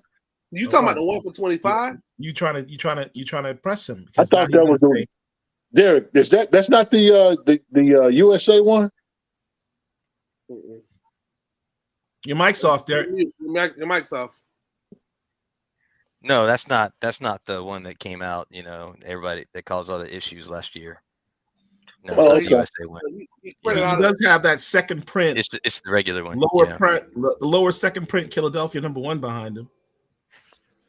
Yeah, I do have that. I think this is the best one to have, but most people say it's the one that you have, Paul. The one that you also have that you bought after me. That one. I had to, didn't I? Yeah, this one. Oh yeah, you had to. You can't just let me have a little something. You can't just let me have a little bit of flex. You had to take my flex away from me. That's funny. You'll be all right though. But to answer your question on the Ebon, that was not me who bought that. I did put a bid on it early. I put in a bid. Robert Monroe talking about digging that weird fantasy, Derek. The crowd can see what you got behind you, man. They see the heat behind you. Yeah, that's a good book. I'm hoping, fingers crossed, we can have a discussion with Ken Quattro on that book too, at some point in time. By the way, keep fingers crossed also that we can just do another interview with Ken on November 12th. You said. Yeah, hopefully, if everything works out, November 12th, we'll have him back to talk about. I'm sorry, I'm drawing a blank on the name now. Hollingsworth. AC Hollingsworth. Yeah, AC Hollingsworth. And also check out his on eBay. He's selling some books right now. Some. Shh! Why you putting? I'm bidding on stuff. Well, they gotta find it. They gotta find it. Derek always trying to blow stuff. I'm trying to share. I'm trying to share the knowledge. On the page. Everybody knows about it. It's on the page. Yeah. Just so y'all know, this is why Derek's my least favorite Black comic lord. This guy here, man. Stop. Hey, all right, listen, all right. Listen. This is probably a good time for us to run this video. It's very, very important, and I want to make sure that this is the biggest event, one of the biggest events of the year. So, Derek, can you go ahead and hit him with that video? Absolutely. And before I do that, just everybody put a 1 in chat if you'd be interested in winning a CGC 9.4 Black Panther #1 while we're playing this. Can I get our Black Comic Lords? Can Black Comic Lords, are we eligible? I think we're eligible, man. I think that would be kind of green if Richard walked around. This is DJ Big Phil, appreciate y'all watching my limited series. First and foremost, I want to say I thank everybody for watching my broadcast on Black Comic Wars. But let me say this. We only have 2 more episodes left of my limited series. And I'm going to do something special. So on Sunday, if I get at least 100 viewers at one point in time, at least 100 viewers, I'm going to give away Black Panther #1 and a 9.4. You saw me talk about it last week with Otis. If I get at least 100 people at one particular time, I'm going to give that away. Now, there's a caveat to that. You have to, 1, be a subscriber to the Black Comic Lords YouTube page. You have to also subscribe to my 33 and the 3rd media page, and you have to follow me on my IG, which is DJ Big Fan. Here's the thing. If you win, and you haven't fulfilled those 3 requirements, then it goes to the next person. If you get 100 viewers at one time, not 100 overall between the beginning and the end of the show, if we get 100 viewers at one particular point in time, if it reaches 100, then I'm going to release it and I'm going to give away that book. If we get 200 and more, Otis is going to give away an original piece of artwork. I'm going to tell you what, I'll add another bonus. If we get 300, I'll add more. So for every 100 we get to view at one time, and you can see I'm shooting at the stars, but I think we can do it. Every 100 I get, I'm going to add another graded book, another hard graded book. As a matter of fact, I'll add another book with more value each and every time. So only 2 more episodes left. It's been a blast doing this with y'all, and yeah. I would tune in if I was you, and it's my Halloween show, so you know I got some special things going on for the Halloween show. This is going to be like a show you've never seen before.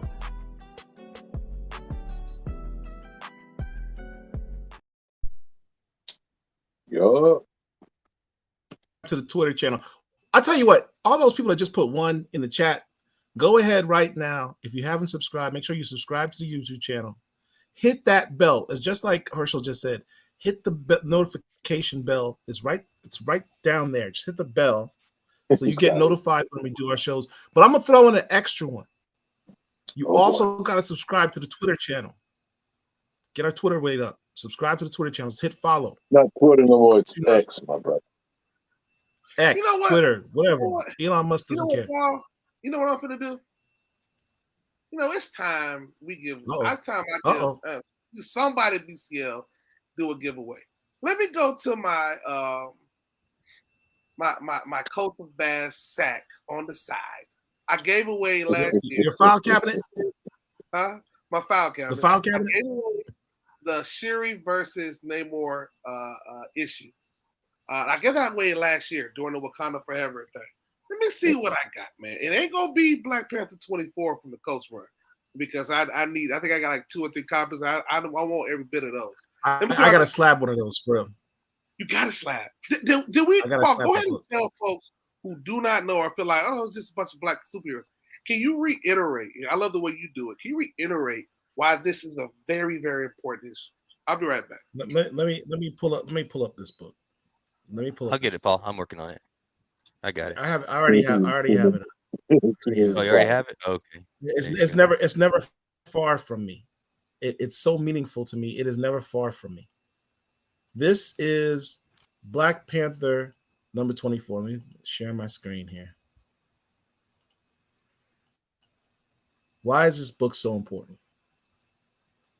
For one, have you ever seen this many black superheroes on the cover of a Marvel comic book? You have 10.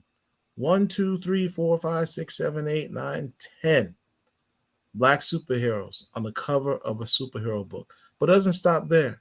On the interior of this book, you have every significant black superhero in the Marvel universe in this book fighting an endgame level battle against alien invaders. Let me repeat. Every significant, namely, put names of black superheroes that are significant, not the minor ones. The significant black superheroes in the chat. I guarantee you they're in this book. There was, in retrospect, quiet as kept. This is the blackest Marvel superhero book of all time. It is historically significant. And the fact that this has not been picked up by the mainstream comic book collectors and by what do you call it, comic collector and all that stuff is amazing to me. You can get it. I have about 3 copies of this book, and that's not enough. If I could find more copies, I'd buy them. I certainly want to take one of my 3 copies, find the best one, and send it to CGC, get it cleaned and pressed. I want a 9.8 of this book. I need this in my collection. This is a historically significant book. I can't say enough about this book. I love this book. If you come across it in your store, get it. Yeah. Y'all go do that. You know, while he's doing that, I'm going to just put it out there for DC. It's been over 5 years since you had Black Lightning in his own book. Does anybody care about Black Lightning? No, nobody. That's the point. That's the point. That's the doggone point. That's the point. I need Jefferson Pierce in his own book. Y'all need to make that happen. Who was DC's first black superhero to have his own book, self-titled book? Jefferson Black Pierce. Light. But I'm glad y'all had segue into Black Lightning. I was talking to somebody earlier today. I know y'all are older than me, but dude, when y'all, and I know y'all actually went to the comic book shops in the 70s and actually saw Black Lightning probably first before you saw Black Vulcan. But those of us that are a little younger, dude, I didn't know Black Lightning until like the 2000s because Black Vulcan had dominated even after the show went off. I think the whole situation with Tony Isabella and Hanna-Barbera, them saying, well, we're going to use Black Lightning, and Tony was like, no, y'all going to pay me. And it was like, nope, we're just going to change the name and change the character around. I think if Black Lightning would have showed up in that Super Friends cartoon, Black Lightning would have been in a different atmosphere right now. Absolutely. Where Black Vulcan literally hurt Black Lightning because in the minds of a lot of folks, the 35 and up, it resonated, and we saw Static, and the Static didn't help really either.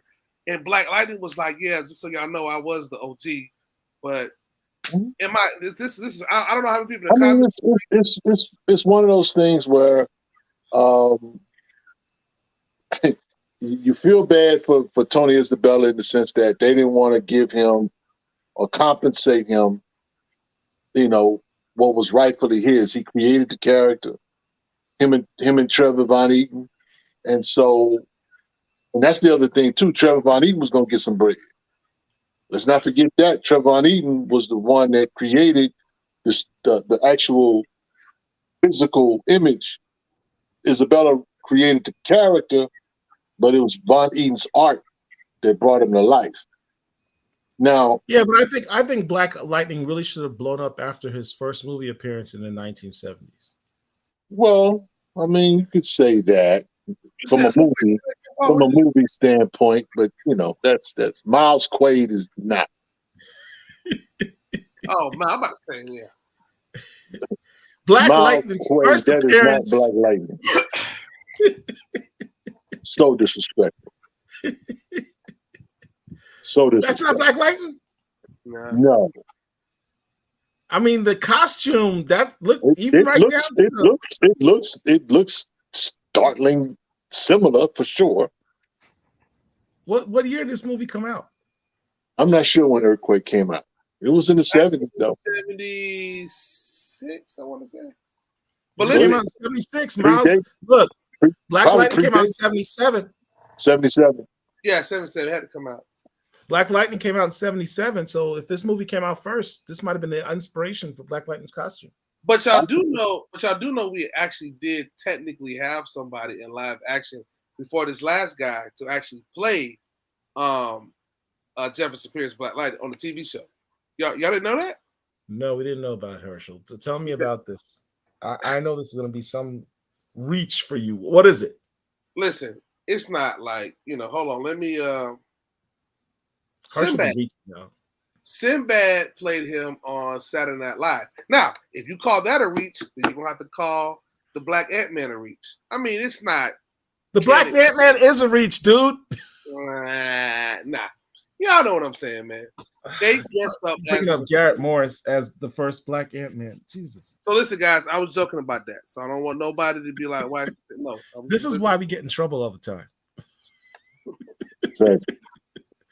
Hey, we got a lot more questions to hit. How about this one? All right, hit us with the questions. That's not a question. Tintar, dude, yeah. Again, Eric, you got to reference the video we just did interview we did with Kevin Grevious. We talked about. Somebody drop that in the chat for him so he can see it. But yeah, we know about the Kickstarter that he's doing. So, I mean, you guys have been doing some great. Yeah, we try. We've been blessed. We try. How about this? A couple people. How about a piece of trivia about one of our regular viewers? All right. Okay, Kevin's one of my oldest friends. New Jersey. Hey, New Jersey in the bricks. Nice. Kevin moved around a lot because I think he was originally from Minnesota. My daughter loves Moon Girl. She has great potential for the future. What do you guys think? My daughter loves Moon Girl. One of the first books I introduced her to was the Moon Girl trade paperback. And when the cartoon came out, I give you the best description. I came home from work one day. People who've heard me in these lives have heard the story before. I came home from work one day, and my daughter runs up to me, and she's like, Daddy, do you know what day it is? I'm like, Wednesday? She's like, no. I was like, no, I'm pretty sure it's Wednesday. She goes, no, it's Moon Girl Day. Moon Girl episode just came out today. Can we watch it? It's like, yes, as a comic book collector and a dad, having those two major loves of my life connect at that moment just made my heart swell, and I admit to a little tear coming out and say, yes, of course we can watch Moon Girl together. Listen, now put that comment back up real quick. Hopefully she's seen the animated show on Disney. That's what we're talking about. Yeah, parking lot Moon Girl. But she read the book before the cartoon ever came out. So while we smacking corporations, let me smack Disney. Hey, disclaimer, and I need to step away. Damn. What's Rich up to? Like 3 disclaimers now? No, I'm just listen. Derek, hit the disclaimer. Don't listen to him. Go ahead and hit the disclaimer. Hit the disclaimer, D. I gotta find it. It's buried. Before he says something else that we have to hire our lawyers. Saying, look, Disney. Hold on a second.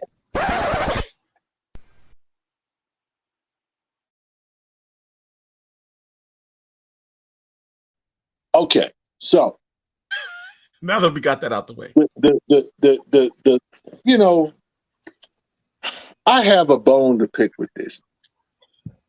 Even Hershel's like, oh my god!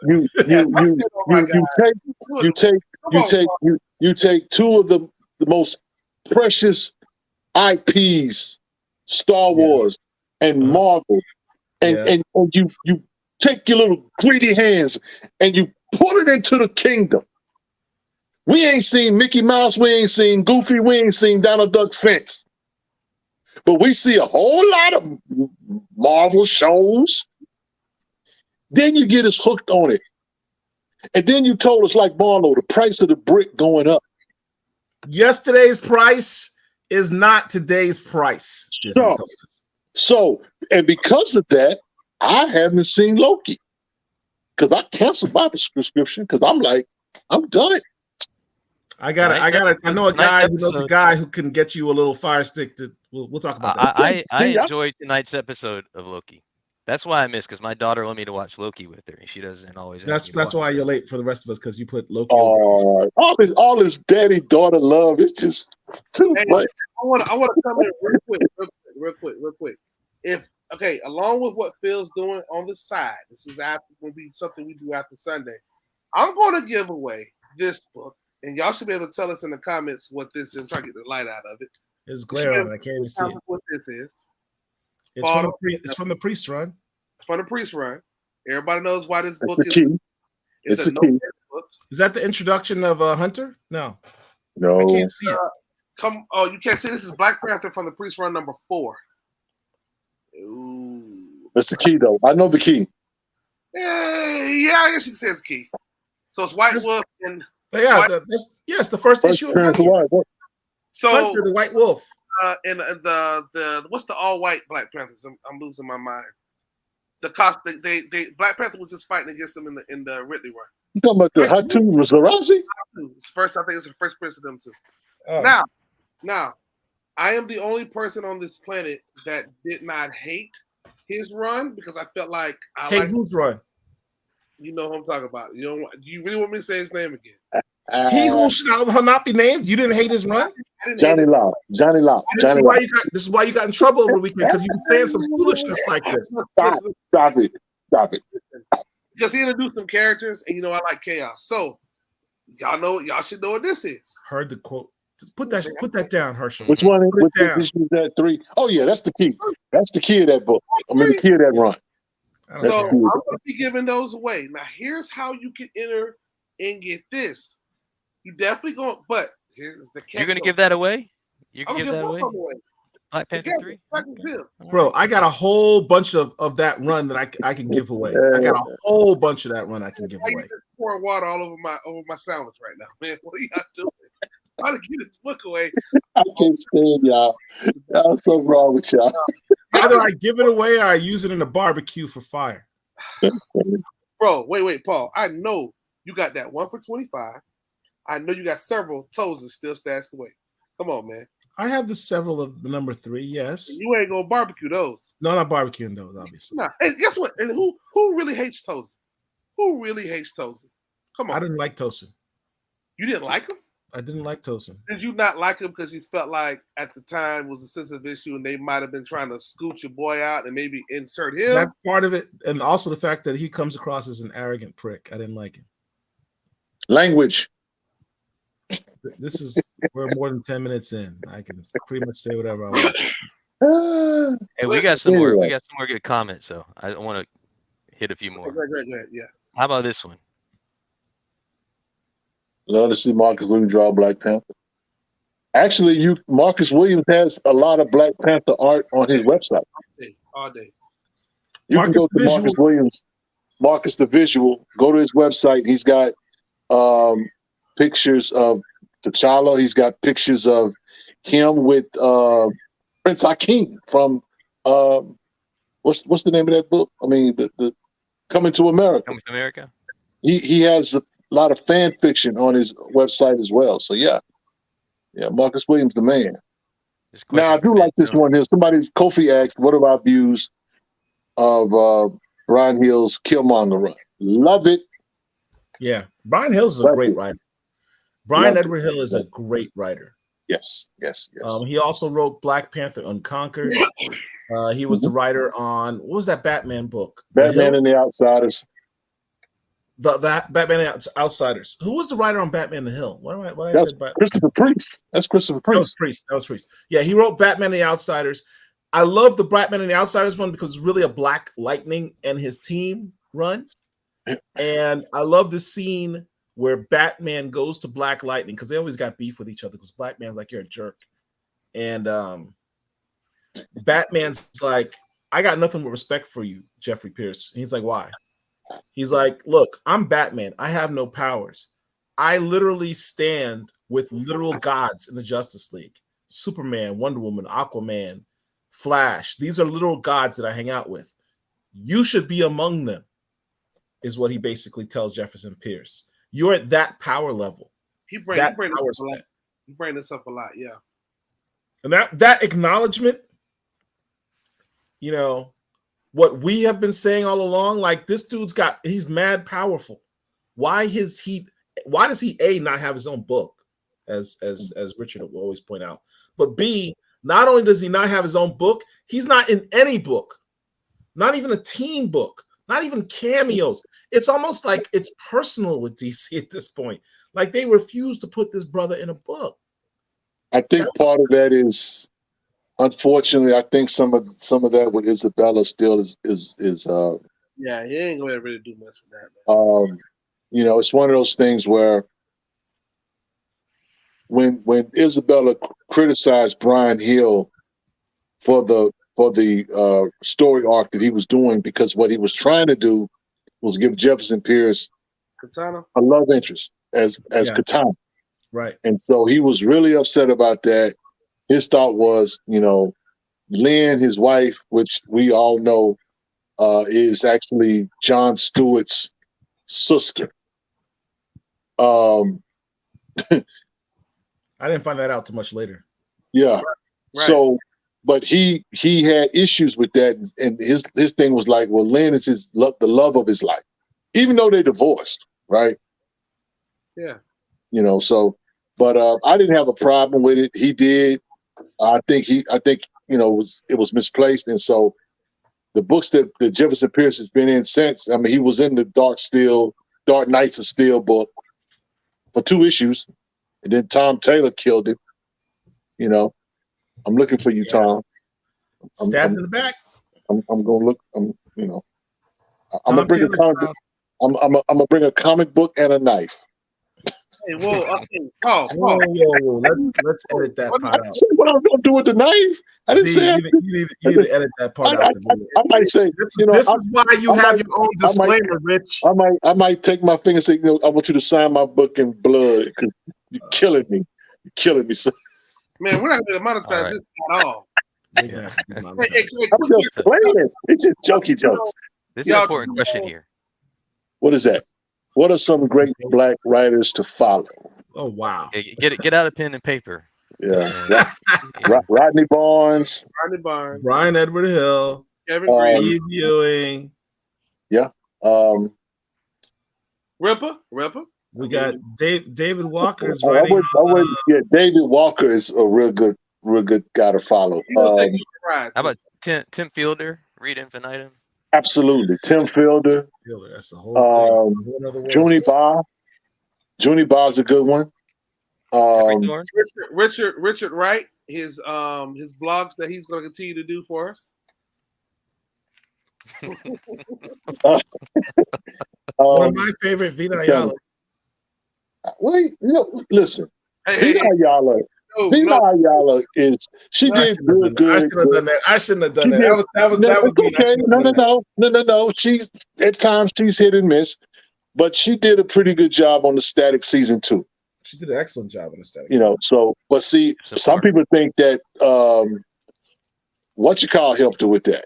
Who's the other guy? The other writer? Nicholas Draper Ivey. Yeah, Nicholas Draper Ivey. So we don't necessarily know how much is that her stuff. Give that woman her props. That was his first book that he was writing, and he's given her nothing but love and props. Jeffrey Thorne is another. That's our man. That's our man. He's the official Black Comic Lord. Don't tell him otherwise. Let's see. I'm trying to think who else. For a while, we need to bring him back on. What is he working on right now? Right now, he's working on his cartoon. He's working on his animated thing. Oh, that's right. Quiet as kept. I didn't realize Jeffrey Thorne is actually an artist as well. I didn't realize that. Hey, y'all do know we just had a marriage go on between 2 Black characters in Marvel, and nobody's talking about it. What marriage? What are you talking? So, Derek, you pull up that image, please. We just had a marriage between 2 Black characters. One of them is a villain. The other one is a superhero. And the villain and the Tombstone thing.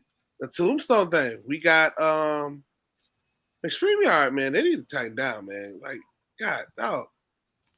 So this is the marriage between Janice Leakin, which she looks white, but obviously because Tombstone is albino, but her mom is white. And you got Randy Roberts. Can anybody in the comments tell me who Randy Roberts is? That's your homework for tonight.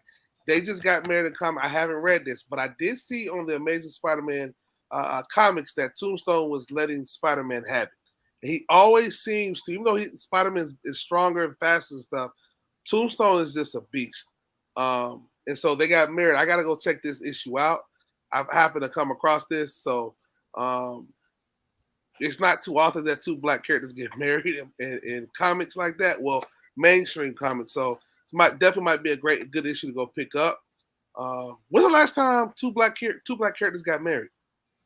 Storm and T'Challa. And that was over a decade ago. 2006. Still bitter. I'm still bitter. Yeah, you need to let that go. I'm not letting it go. Storm's hanging out with a white astronaut. Nobody let cares that go. about Craig the corny dude. Stop. Craig the corny dude's getting it in with Wow. that chocolate. Wow. Everybody's trying to trigger me tonight. All right. I have to take off shortly, but I wanted to queue up one other question. Just make sure you don't miss it because it was asked just quite a while back. Okay, I'm putting cases on each and every one of you. Did you guys pick up my digital book I gave away on your Facebook page? Maybe one day I can hear your thoughts. Okay. Can you email it to us, Ben? Can you email it to us? Or at least put the link in the chat or something. Here's the thing, Ben. We've got like 30,000 35,000 people on our Facebook.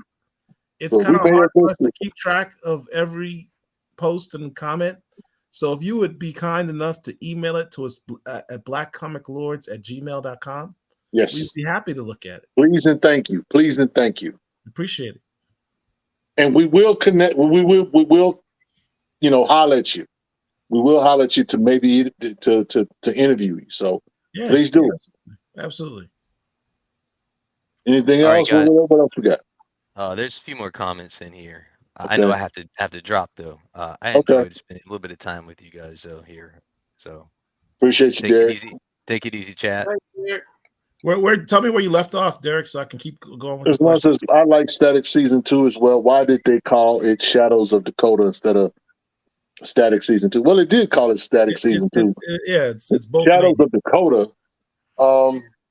I think that was really a nod to Eben, the villain or the anti-hero of the. We're waiting on the last issue. Issue number 7 has yet to come out, but I think they took that nod from him because that's basically what he is, the shadow. Mike says it's because they pushed Eben out of the shadows. Yeah, there it is. So they need to do something with that character, though. Eben's a dope character. You know. Wait a minute. How are we gonna call this character Eben? But then we call the superhero. No. You call him Ebon. Whoa. Because that's what Larry Fuller. Larry Fuller said, I said call him Eben, but I've heard people call it Ebon, and I don't care either way. Oh, I'm sorry. I got it backwards. That's right. We were saying Ebon, and he said Eben, and that's why we call him old boy Eben. We were calling it Ebon because you introduced it to us, and you called it Ebon, so I assumed that was his name, and I was wrong. You're right. Yo, for those that don't know, Hershel was one of the few people, probably the one or two people in the planet that found Eben, the book written by Larry Fuller. Real talk. He didn't discover it or whatever, but he helped bring it to the forefront. Yeah. And that book is amazing. It's Afrofuturism before it was even given a name. And that book goes for major bread. But the last one sold for about 2 stacks. There's only 100 in the world. Yep. There's most people that run in the same circle we do. Well, can't say most. Some people that run in our circles, and you see them on the Black Comic Lovers group, they have a copy.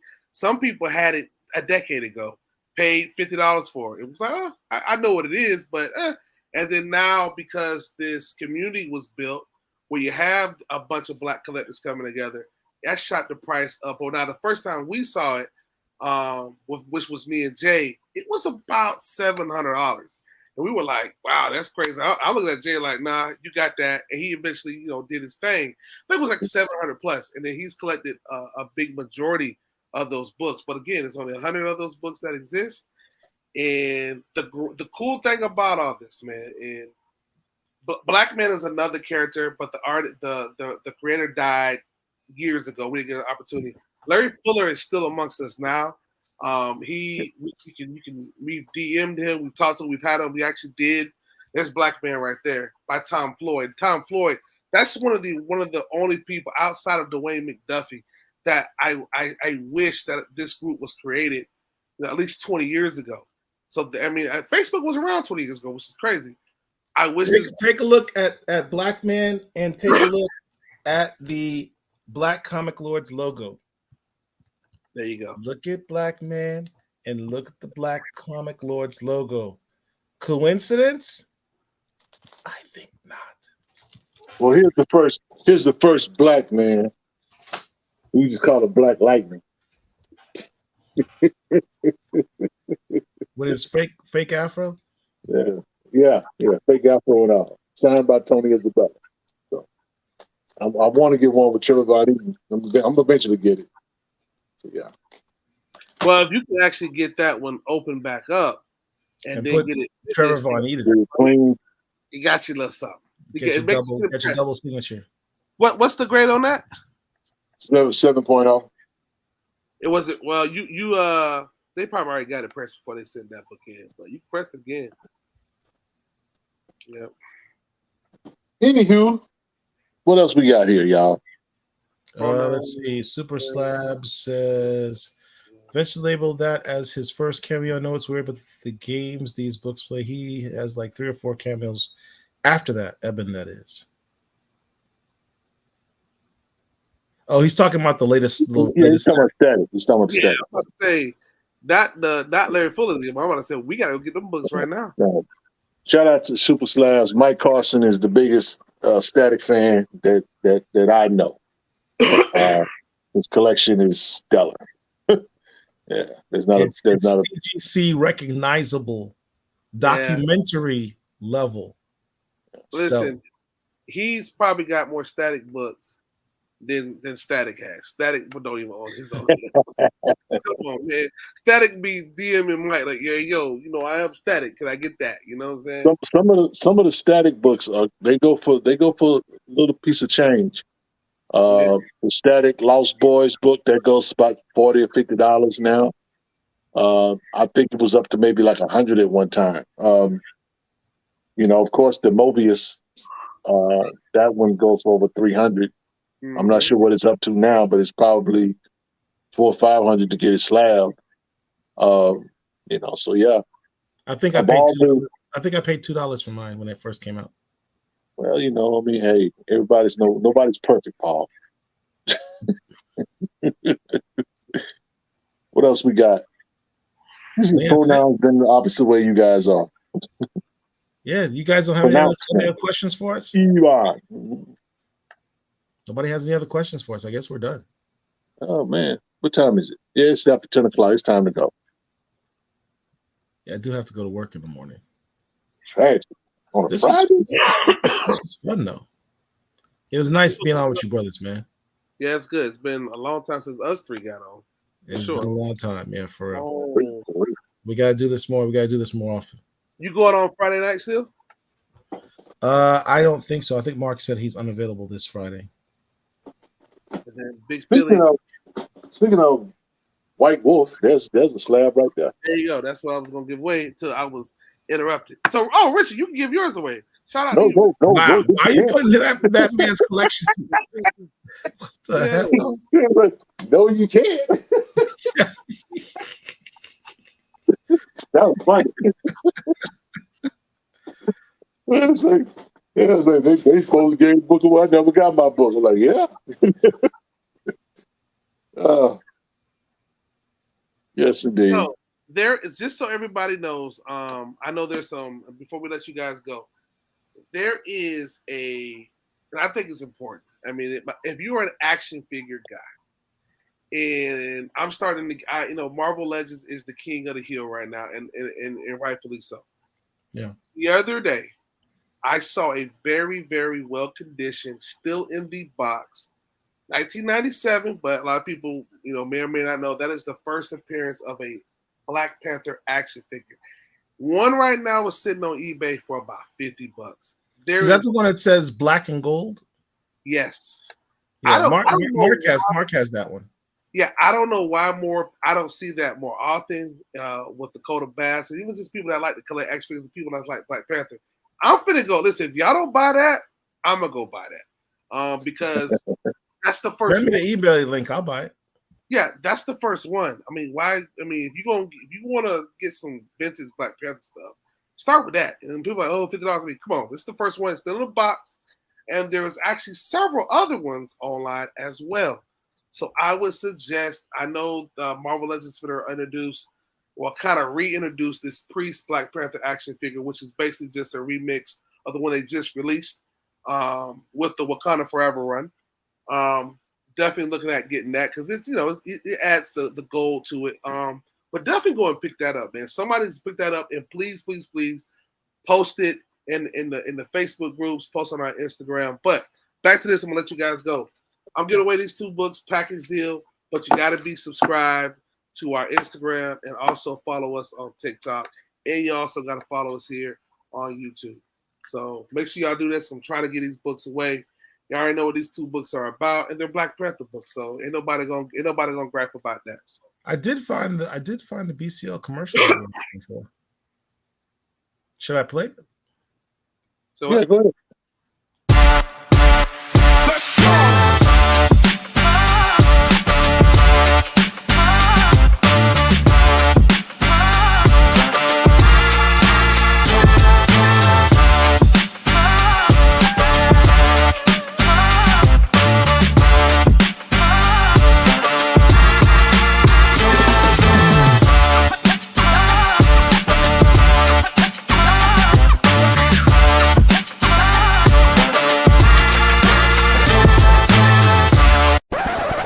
Go to blackcomiclords.net.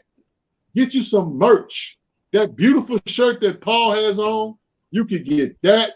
That sticker that Tamiko just showed you, you can get that. You can get that on a shirt. You can get that on a mask. You can get that on a backpack. You can get that on a mug. You can get that on you can get that on anything. We got it for you. We got some heat for you. Go to our website, blackcomiclords.net, and check us out. Let's go.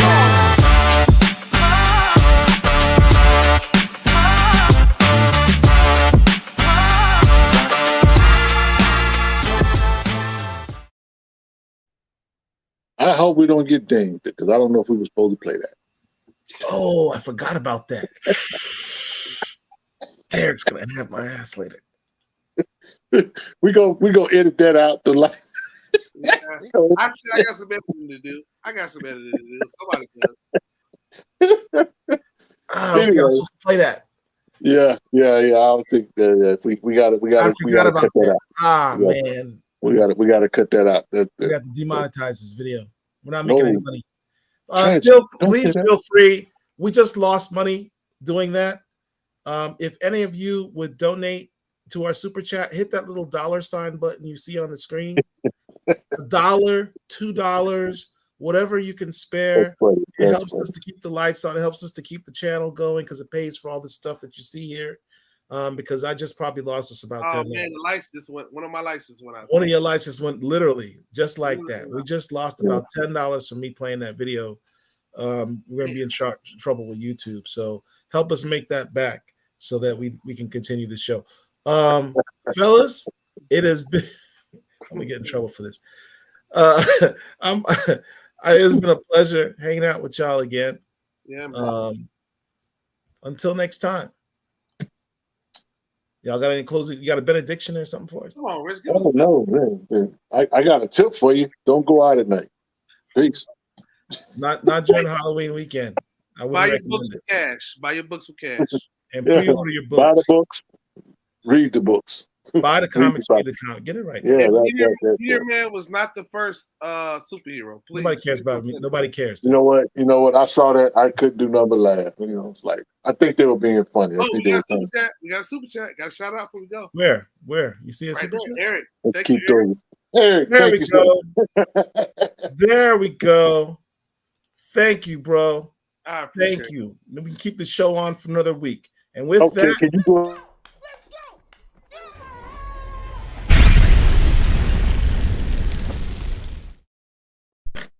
All right, now let's go before we erase that. Before we get in trouble again and we have to get canceled. Oh, but for real, dude, make a point to go to blackcomiclords.net. Check out the merch, check out the books. We got all kind of stuff on there. We got blogs, we got reviews. We got a little bit of everything on that. Also, guys, follow us on Instagram. follow us on TikTok. We our social media presence is kind of all over the place. But yeah, man, just thank you for all the support, and stay tuned. Sunday night, Phil's gonna be back. DJ Phil's gonna be back in the building with another dope show. And as he's instructed y'all, make sure that you subscribe to our stuff, all of our stuff. Subscribe to 33 and the Third Media, his YouTube channel, and his Instagram, I want to say. But yeah, make sure you do that so you can perhaps get a nice key, a nice black key, a coveted 9.4 Black Panther book. Otis is going to show up with some original art, and he's talking about giving something away. And of course, Mr. Foreign Rod and Fordham may show up and give something. And that's just these guys. And then Hershel's talking about giving away some books. There's probably going to be other giveaways as well. So make sure you come here on Sunday night, 9 p.m. Eastern, and check us out. It's going to be a dope show. Part 3 of the Part 4 takeover for Real Talk with Rich. So that's all I got, guys. Y'all take it away. Peace.